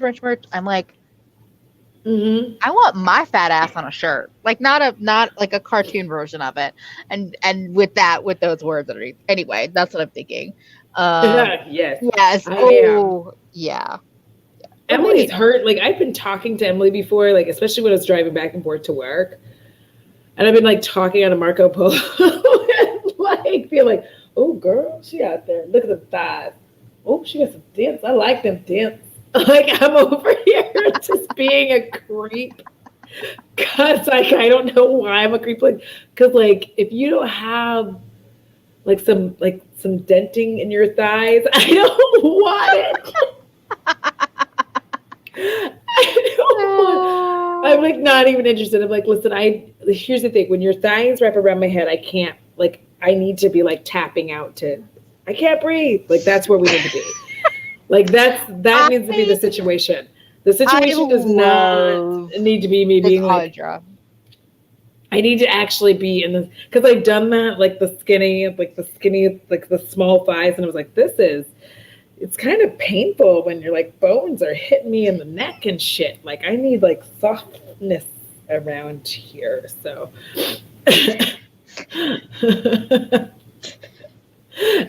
Oh, their straps are welcome. I'm just gonna say. I don't listen. I love a thirst trap. I've been having problems with some of my thirst traps that I've been trying to get to. Because here's the thing, like, what's messing me up is like the guys who think they're thirst trapping and the women who think they're thirst trapping, except for some of these lesbians, because somebody needs to call the police. Because they need to stop that. And those girls who are like, they're sitting there and they're like, this is who I am by day. And they're like, whoosh. And then they're like, super sexy, creepy, like super sexy man. Yeah. That's not okay for you to be sexy as both. I do not stand that. It is not fair to me. I cannot have both. I can't have the best of both worlds. But you're like, give it to me. Yeah, I can't have the best. You can't have your cake and eat it, even though that's what you're supposed to do with cake. Let me get a thicky Vicky. Thicky. Listen, this started happening like. So I was like lately, with the exception of I think New York, I've been dating like the chunky, the chunky, the thicker men, the thicker ladies, and they're like, because like because here's when you are skinny AF, if you've never heard your body suction against like concave suction, you very quickly realize like you need to change your demographic of people that you're dating. You just need like no, that suction sound, that's enough for me to be like, no. How about let's stop hating on the skinny folks, because I will naturally fall into that trap. I love skinny people. I do. It's not but bad. Skinny on skinny love. Skinny on love. Skinny on skinny love. That's all you have to say. You just don't like them in bed. That's okay. Yes. That's okay. Yeah. I just don't want anyone that's skinny to be like, stop talking about my suctioning body. No, because my body suctions. That's why I don't like it, because I'm skinny. And as a skinny on skinny love can be dangerous. You can start fires, and there is that when your concave chest meets. The amount of times you're making those sectioning noises, like slightly activating my stop it part of my brain. I don't have misophonia, but like I have some mouth noises that just make me go. Bleh. I'm definitely sorry. I won't do it again. It is like, because I've had relations with another skinny person. It has been uncomfortable. So you have to have meat on your bones for me to. So I just want to say, I have to say this, my only regret, but my only regret as a larger fat person is that I don't really have a lap because of my belly. So literally for cats to be on me, they are on me. Like that's why they're often up here, because my like thigh lap area just doesn't kind of exist. That's my only regret about being fat. That's it. So let's say my skinny sadness is that Bo forces me awake. And I've told you this before, because I'm like, on a good day, I'm 140 pounds. Most days I'm probably like in 130 range, and I'm 5'8". So Bo is 85 pounds. And what Bo likes to do when he has had enough of me sleeping and he wants to tinkle or whatever, is I fall asleep on my back, but I end up sleeping on my side. And what he likes to do is lay on the smallest part of my side and just harumph all the way down, like his entire 85-pound body. He just goes, huh. And it's very uncomfortable, squishy to the organs, not great on the ribs. So then he forces me awake. That is a regret I have of not being fat.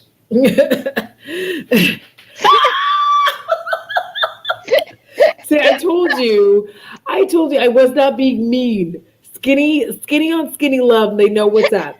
Thank you, Naomi. You know what's up. That like just like That just That kills suction me. sound is real. That it really is. It's real. Like that's why if you do have skinny on skinny love and you enjoy it, it's usually best with music because then you don't necessarily You have to don't hear the hear sound. that.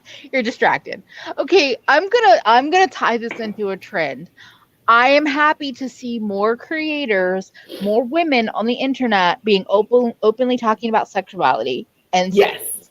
because we are not nuns or virgins. We are not like Abby in her favorites video today But holds you're up, like "This is not a face brush." And also prefaces it with, "This is my like unabashed attempt to get an Adam and Eve sponsorship." Adam and Agreed. Eve. Adam and Eve, sponsor me, sponsor Audra, sponsor us, for the love of everything. But like, I, I'm not gonna show that on camera right now. I'm not drunk, so we're not gonna do that. But Abby's video was just like this perfect moment of like, thank Yes. you, being honest about it. Everything clapping. That is correct. That is correct. Oh. Yeah, but like I think that Yes. I would love to see you talk more about that on your channel, Alex. Just saying. yes, because like I mean I just feel like we got like all of our points now. So now, oh wait, there's one more. I'm so sorry. There's Yeah. one more beauty trend that I'm glad we don't fucking do. You remember I ranted about this, and this was going on the price per fucking gram of an eyeshadow palette. That was the most annoying feature to ever exist Yeah. on beauty YouTube. Please. I would sit there and be like, and I got to where I would just turn off the video. Like I would just go to another video if you started talking about price per gram. I didn't give a fuck. I'm like, do you like the eyeshadow or do you not? Because value is personal, right? Value is personal. So it doesn't matter if you're sitting here being like, well, this person, do you want the palette or do you not? You sitting here like Yeah. breaking it down and being like, it's $24 and there's this many pounds, like doing a whole fucking algebraic equation. No, price per gram, get out of here. Please The stop. worst was seeing motherfuckers hold up a $300 Natasha Denona palette and being like, but you know, it has all of this in here. It's only this much per gram. I don't even, like, they would hold up the giant expensive palettes and start talking about price per gram, and I'd be like, shut the fuck up. Who's spending $300 right now? Are you gonna let me buy a half a gram of each shadow so I can only spend like 60? No, I have to spend $300. I'm not a makeup artist. Why are you telling me it has so much makeup in it? That was the thing that bothered me because I was like, Oh, it's not Viseart. like I That's what could. it was. Viseart. Yes. She wasn't the only one, but it was yeah, it was Natasha Denona and Viseart. It was Viseart especially. It is with particularly with Stephanie Nicole, in my opinion. Because it felt very much like they were just. I'm like, just stop trying to justify why you want this. Yolanda's daughter, she said, amazing. Really made me fucking When nuts. I you're was food like, are shopping, we yes, but you're literally not sitting eating here? your eyeshadow. Price per kilo is important when you're talking about cocaine, not fucking makeup. When you are talking about drugs, yes, do the price per gram. But when you're sitting here trying to like justify why the hell I'm paying, I don't care why I'm paying whatever price I'm paying for an eyeshadow. If I want it, I'm going to buy it. And like the only time that I find it acceptable is when I am, and it's not just expensive palettes, it's any palette.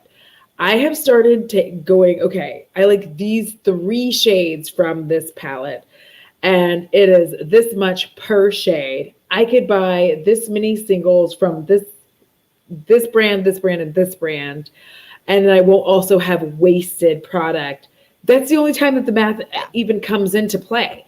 I'm literally not sitting here trying to get you to look at the price per gram on a Natasha fucking Denona, on a Pat McGrath. I'm Like usually that kind of math. I'm usually doing percentages. So like if I'm looking at a Natasha palette or Pat palette, and like let's say Pat has 10 shades, there are 4 that I want, and I'm like, okay, that's 135, 25. That's like $50 of the $125 palette. Yes. So I could just take that $50 and put it towards super special shades that I was eyeballing from her palette from an indie brand. Yeah. Exactly. That's the fact. I felt like price per gram was this excuse, or it was this criticism, when it's not a valid part of the conversation. The only times I've seen it, the times I've seen it where it's helpful is concealer, maybe foundation, sometimes lip products. Yes. Because there are times when like a concealer, I've definitely seen that. A drugstore concealer, the container is teeny tiny.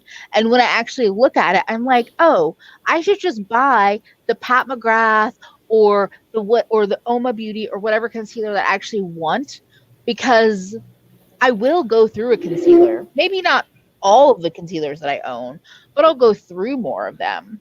Yeah. But a fucking eyeshadow palette, a blush, a highlighter. Bitch, I brought this out. This is my Lime Crime Venus palette. I've had this bitch since 2016, no judgment. All right. And I used to use this religiously. I just used it the other day. When am I gonna hit pan? Fucking never. So the price per gram argument, like a lot of y'all are bringing up, didn't make sense because like who's finishing it? Like who is finishing an eyeshadow palette? I don't think you're alone, Emily, but I didn't like it being used as this, like if it's just a bit of information you're just dropping in your video, yes, and you do that with everything you review, that's one thing, because that's kind of a pattern of your review style. Yes. But if you're using it as a reason to buy or not buy this expensive thing or this cheap thing, just tell me if you like it or not. Yeah, that was my main issue, was like doing that price per gram was literally just, we were sitting around justifying purchases where it's like, Yeah. Do you like it? Then buy it. It doesn't have to be difficult. We don't have to have a whole like dissertation on why you like, just say it's pretty and you like it. Like I will tell you unabashedly, I like the new palette coming from Beauty. Like I'm really excited with her collaboration and I'm going to buy it because you know what? I like it. Yeah. I'm not going to try to justify it with like, well, I don't have this shade and I don't have that shade. So like, I should just like, like, I just like it. Like that's the point. And while I'm not like a collector of makeup in the sense that I'm not keeping things in my collection just to have them, I have very little sentimental or keepsake makeup, but like I get things that me enjoy. So I'm not going to sit here and try to justify it using this like price per gram thing that started where they were just like, all right, let's get a, because I felt like I'm glad it ended because at any point somebody was going to be sitting there. I left for a second and I thought you were all talking about weed. Well, did it feel like somebody was going to be out there with a PowerPoint presentation be like, okay, so this is what we have here. Yeah. This is like breaking down any similar palette. And I was like, y'all, this is getting out of hand. Like, I started to look at this. I was like, yeah. So I want it. I like the colors. I like that it's a magnetic palette, meaning you pop out and they turn into singles. I want it, basically. So like, but I don't need to tell you that. It's like, Project Panning has a whole. I did a whole video about Project Panning. But here's the thing. If we're gonna slide into that, the reason that I don't like Project Panning, and Hannah even brought it up again, which was like you felt forced to keep trying to use a product because you needed to pan it. I pan things by accident. And I said accident on purpose. accident. I don't go out of my way to use something up. Like I've had this for a while. I need to finish it, but I'm like not gonna go out of my way to finish this concealer. Like I can, but I'm not going to. If I don't want to, I'm not gonna. So like that's the thing. I'm like, if I don't want to use it, I'm not gonna use it. But there's not a lot left, so I'm like, I might use it a couple more times and throw it out. But the idea of forcing myself to like go through certain no, no. First of all, the tourist won't let me. Also, a lot of, in my opinion, and I don't know if this has been left behind or if it's just not the content I'm watching anymore. I feel like a lot of the older project panning YouTubers were lying or were forcing themselves to overuse things. So, like, if you have a shadow and you're grabbing your biggest, fluffiest eyeshadow brush and like swirl, swirl, swirl, like just like swirling in, and then you're over here like tap, tap, tap. It's like you just knocked off. Yeah, it's the same reason I refuse, and this will be for another stream or video. I refuse to do a no buy. I absolutely refuse. I refuse because I know myself about that. Yeah. I know myself. I'm not going to do it. But like the Project Pan thing that just kept happening was just like, I'm trying to be conscious. I'm like, but you're not being, and this was me. This is how I felt about it. As I was like, I'm not being conscious of what's in my collection because what I'm now doing is focusing on certain portions of my collection and forcing myself to use those items when realistically what I'm doing right now is just constantly perusing this bitch, being like, oh, hey, I haven't seen you in a while. Let's hang out. Oh, hey, I ain't seen you in a minute. Let's hang out. Like this is, like the Shop My Stash, I think is better to me than Project Pan because at least you're pulling product and stuff that you haven't used in a while and going, oh, I haven't used this, so let me shop it and let me play with it. So thank you, Laura.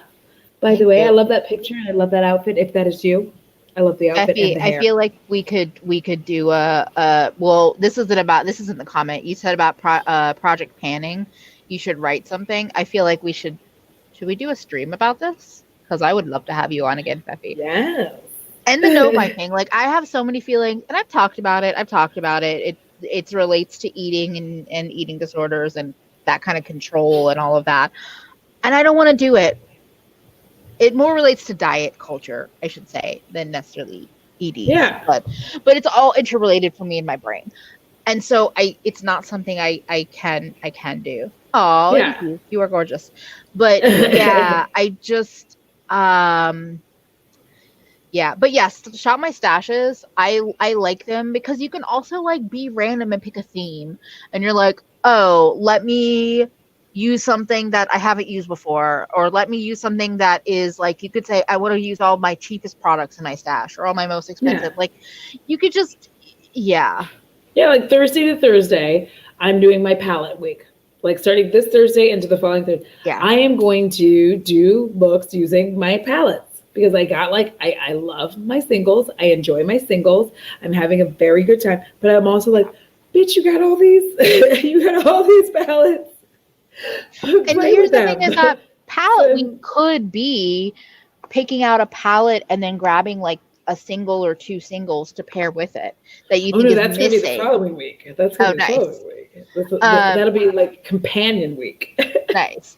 And Thorn, I'm glad that works for you. It does the opposite for me. And that shows how everyone's just different. Everyone just is different in how things like budgets or no buys or low buys or whatever.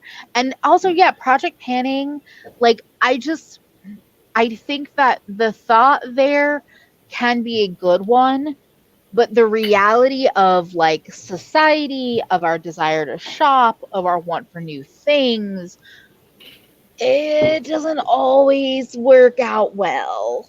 It doesn't, because it started to make you feel. So if you think about it logically, I did that video. So if you think about it logically, if I tell myself, like I have 1, 2, 3, 4, 5, 6, 7, 8, 9, I think like 12 concealers, right? I have 12 concealers right now sitting staring at me. And if I tell myself, okay, I plan to pan the Juvia's Place one. Okay, well, what happens to the other 11? Yeah. Like, what do I do with the other 11 concealers that I have?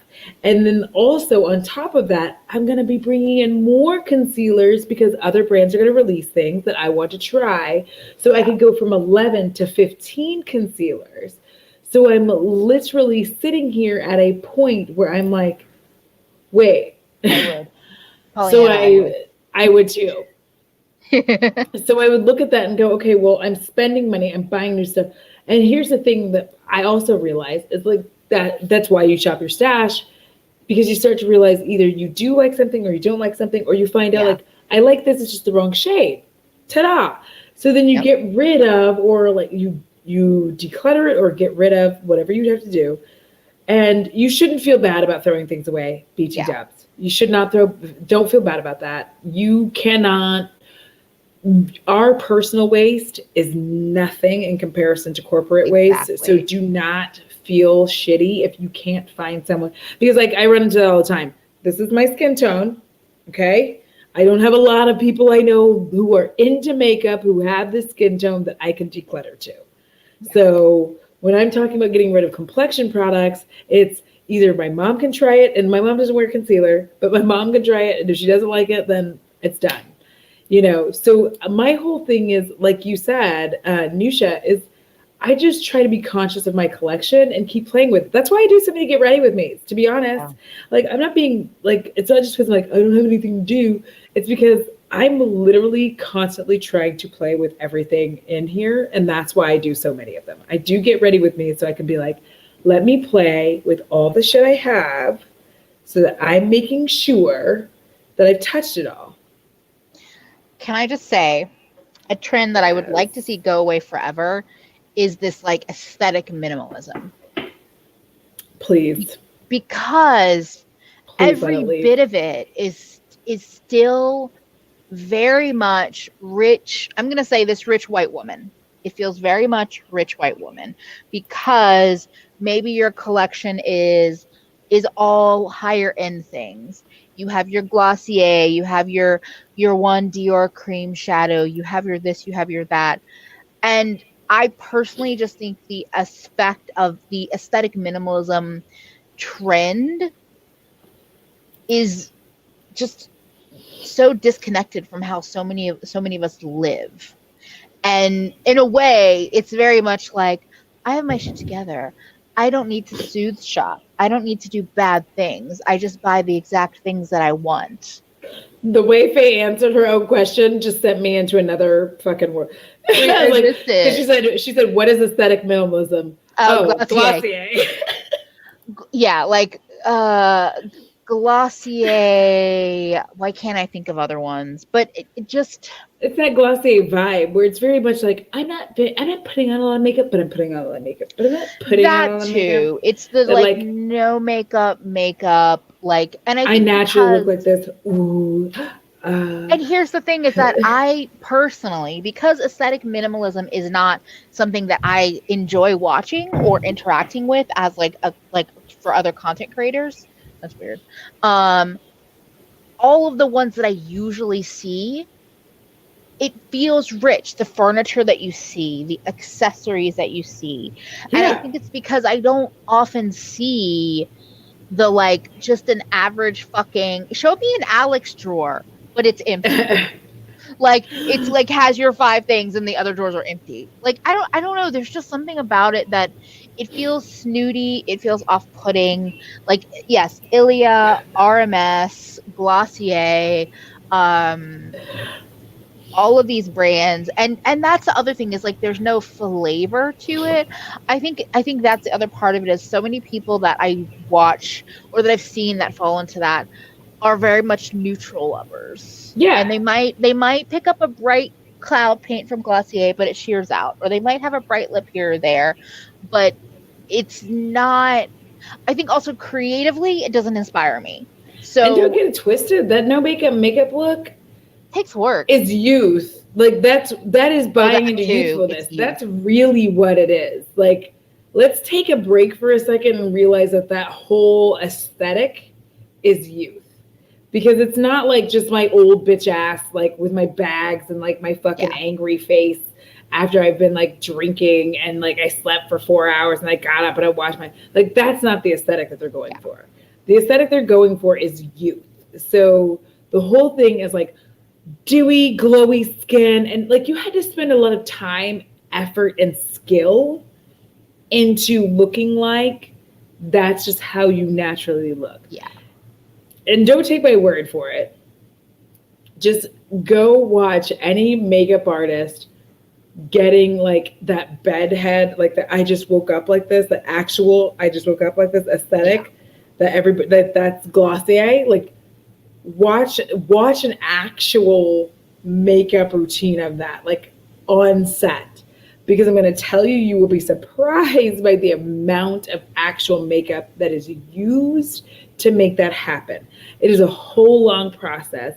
It is not as like this right here that I did today, simpler than that. Like Same. This is simpler than doing that. Like this is easier. 30, maybe 20 or 30 minutes. I basically did it while we were trying to get set up. And here's the thing is aesthetic minimalism to me, I tie them together in my head, both the collection and the makeup that you have. Yes. But I think that's just because that's what I'm seeing out there, and it's not an area that I really feel. Okay, here's the thing: it doesn't feel welcoming. It doesn't feel like a community that's for me, and I haven't clicked with it, so I don't really explore it. It doesn't excite me, and like there's a couple of creators that kind of fall into that I have clicked with, but not so much. Okay, thank you, Olivia. You basically just summed up where I was bouncing around in my head. Poor people don't have the choice to be minimalist. No, they're actually targeting 20 to 30-year-olds that have a lot of money. No, she's right though. They are targeted because a lot of the people who are like Glossier, like they are 35. Like gasoline as a foundation, yes. And then Honey 2800 talks about how RBK has a video on no makeup. Yes, I was gonna reference that one. Yeah. That's what I learned how to do skill-wise. That is what I learned how to do. I learned how to, because like television makeup is all about you looking like that's how you look. So I got certified for film and television. And the whole point is that you look like you're not wearing makeup. And then like that's how you look. The amount of work that is involved in that, and I will tell you this a million times over, I would rather do this than a no makeup look. Like every time. Yeah. No, I would rather do this than no makeup every time. No makeup is a lot of underpainting. First and foremost, it's a lot of underpainting. Yeah. It is a lot of like like your brows have to be perfect. There's a lot of perfection involved in this. There is a ton of like color correction and making sure this is right and that's right. Your blush has to be fucking perfect. And I mean fucking perfect. Your blush has to be just like the right shade above you actually blushing. Like if you actually were like, like it has to be this perfect shade about your bronzer. Like you can't have a harsh or intense bronzer. Your bronzer has to be like the sun literally just touch your face for 5 fucking minutes. The shit you have to do is intense to do a good no makeup look. It's hard work. I would much rather do that. I would much rather be a clown every day than do that. Yeah. Like that. But it's also like a style thing. It's like you don't want to put that makeup on. Plus, it's a lot of hard work. So why would you want to do it?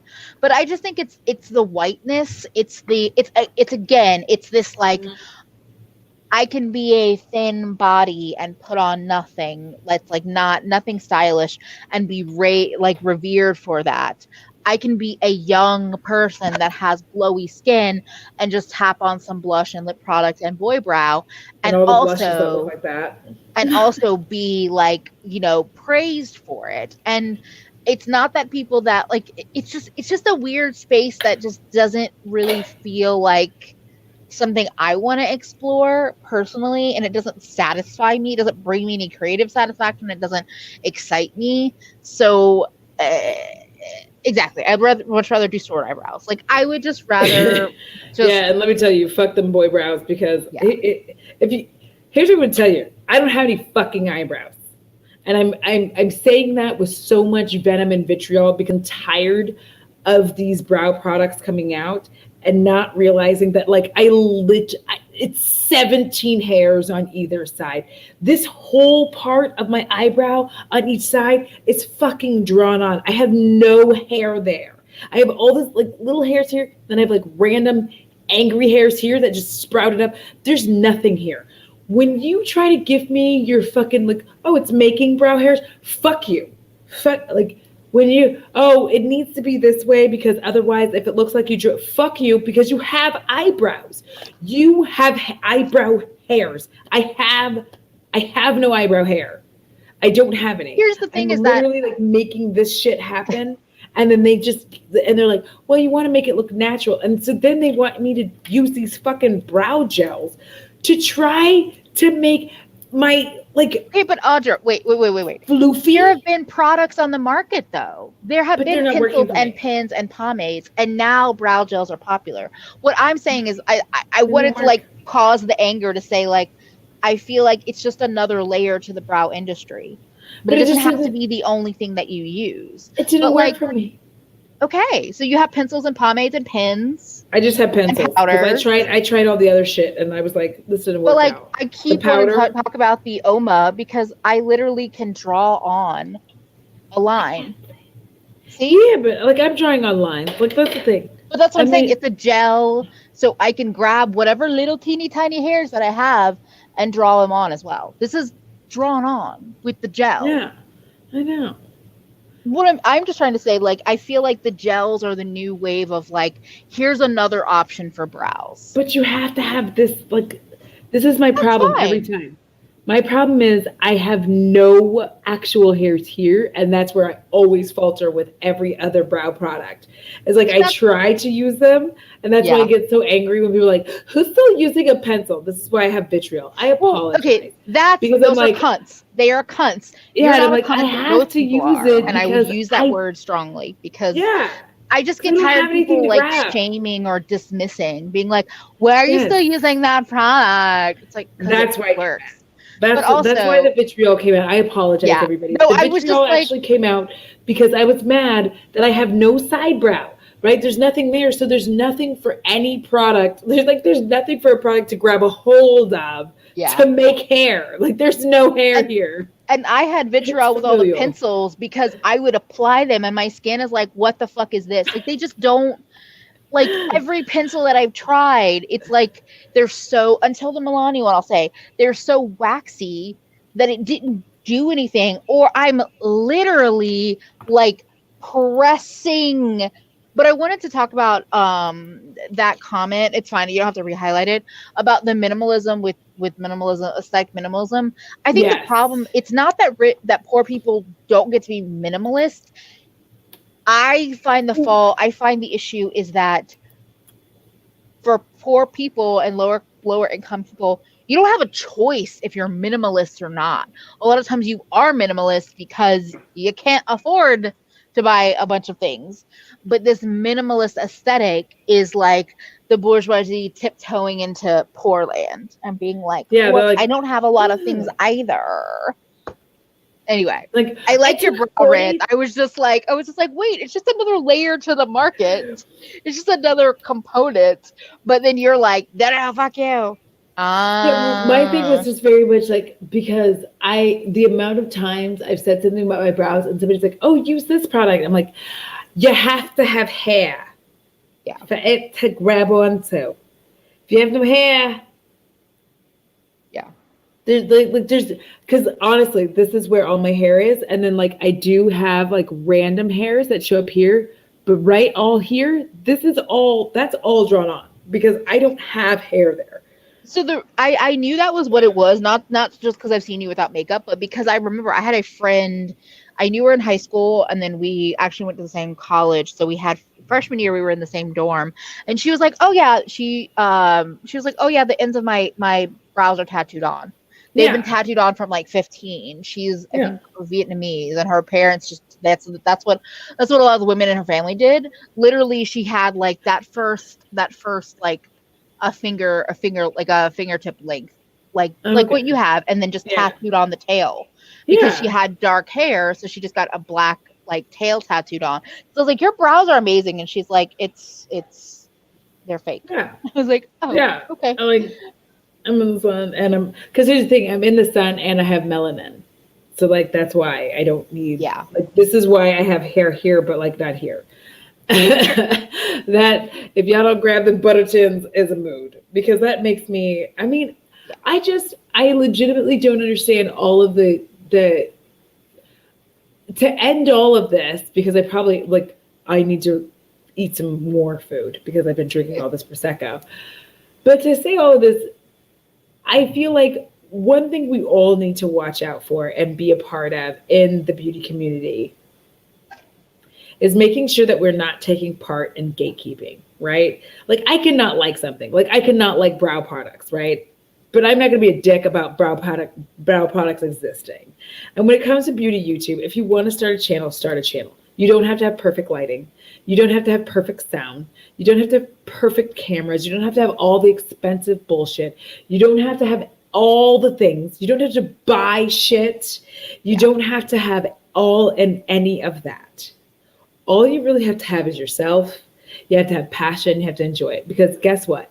If you end up doing it for a little bit and you're like, this isn't for me, you found out filming on your iPhone, you found out filming on your Android, and you didn't buy all of this crazy equipment to prove what? You know, don't be like me, got a trumpet to play in the high school band. I didn't learn trumpet. I still don't know how to play a trumpet. All right?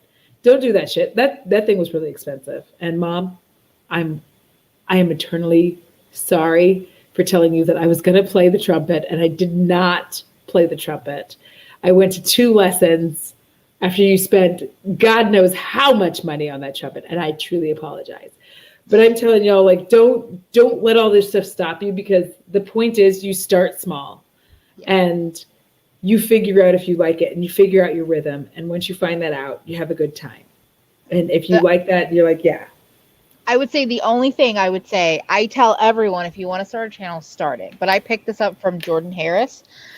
Don't start a channel if consider your mental health before you start a channel. Yes. A lot of us are all struggling and we're doing this and it's a good place for us to do it. But there's a line between what can be a healthy situation and an unhealthy one. And there are parts of YouTube that can really negatively affect your mental health. And I think having a YouTube friend, having a friend that does videos or does Instagram posts, even if they're also as a beginner as you, having a bit of a support to be able to talk to people, having places like these live chats, like do the thing, do it, but also like have a support system in place with your friends and your community so that if you are struggling or if you do get a shitty comment, you can go and say, what is up with this piece of shit? Or you can say, like, look at this comment, and everybody will be like, they are trash. Delete it and move on. So I think that's the biggest thing. I want everyone that wants to do this thing, whether it's YouTube, Instagram, TikTok, whatever new social media comes up, if you want to do it, please do it. But also know that, like, well, one, you don't need all the fancy shit to do it. You just need at least a person or two in your life that can be a support if you struggle with it at all. And on that note, actually on this note, I bought a guitar once. I don't know how to play guitar. I really want to thank each and every one of you for being here. Yes. I honestly don't know what to say when there's so many of you here on a Tuesday night. If you have not subscribed yet to my channel, please do. I'm on my way to 7,000. I literally don't know what I'm going to do when I hit 7,000 subscribers. But I appreciate all of you. I thank all of you. And I have a lot of emotions. And I don't know why I'm getting like more emotional again. But thank all of you because honestly, it's been rough. It's been a rough time. And I appreciate each and every one of you for being here. And that's it. That's all. Yeah. I want to say, yes, subscribe to Audra. Subscribe to me, motherfuckers. Okay, I'm being greedy. No. Yes. Also, we're slightly changing up the schedule. Thursday nights are going to be on my channel. Tuesday nights are on Audra's channel. We'll be Yes. on my channel this Thursday. We're talking new makeup releases. We'll probably still be Yes. emotional, sappy people I because that's know. what we are. But you all have been amazing tonight. More people than I would ever imagine keep coming back. And yeah, I'm gonna be okay. Yeah, that's all. That's all. That's all I have. Remember, it costs $0 to be kind, Yes. and it's good for your soul. And until next time, deuces!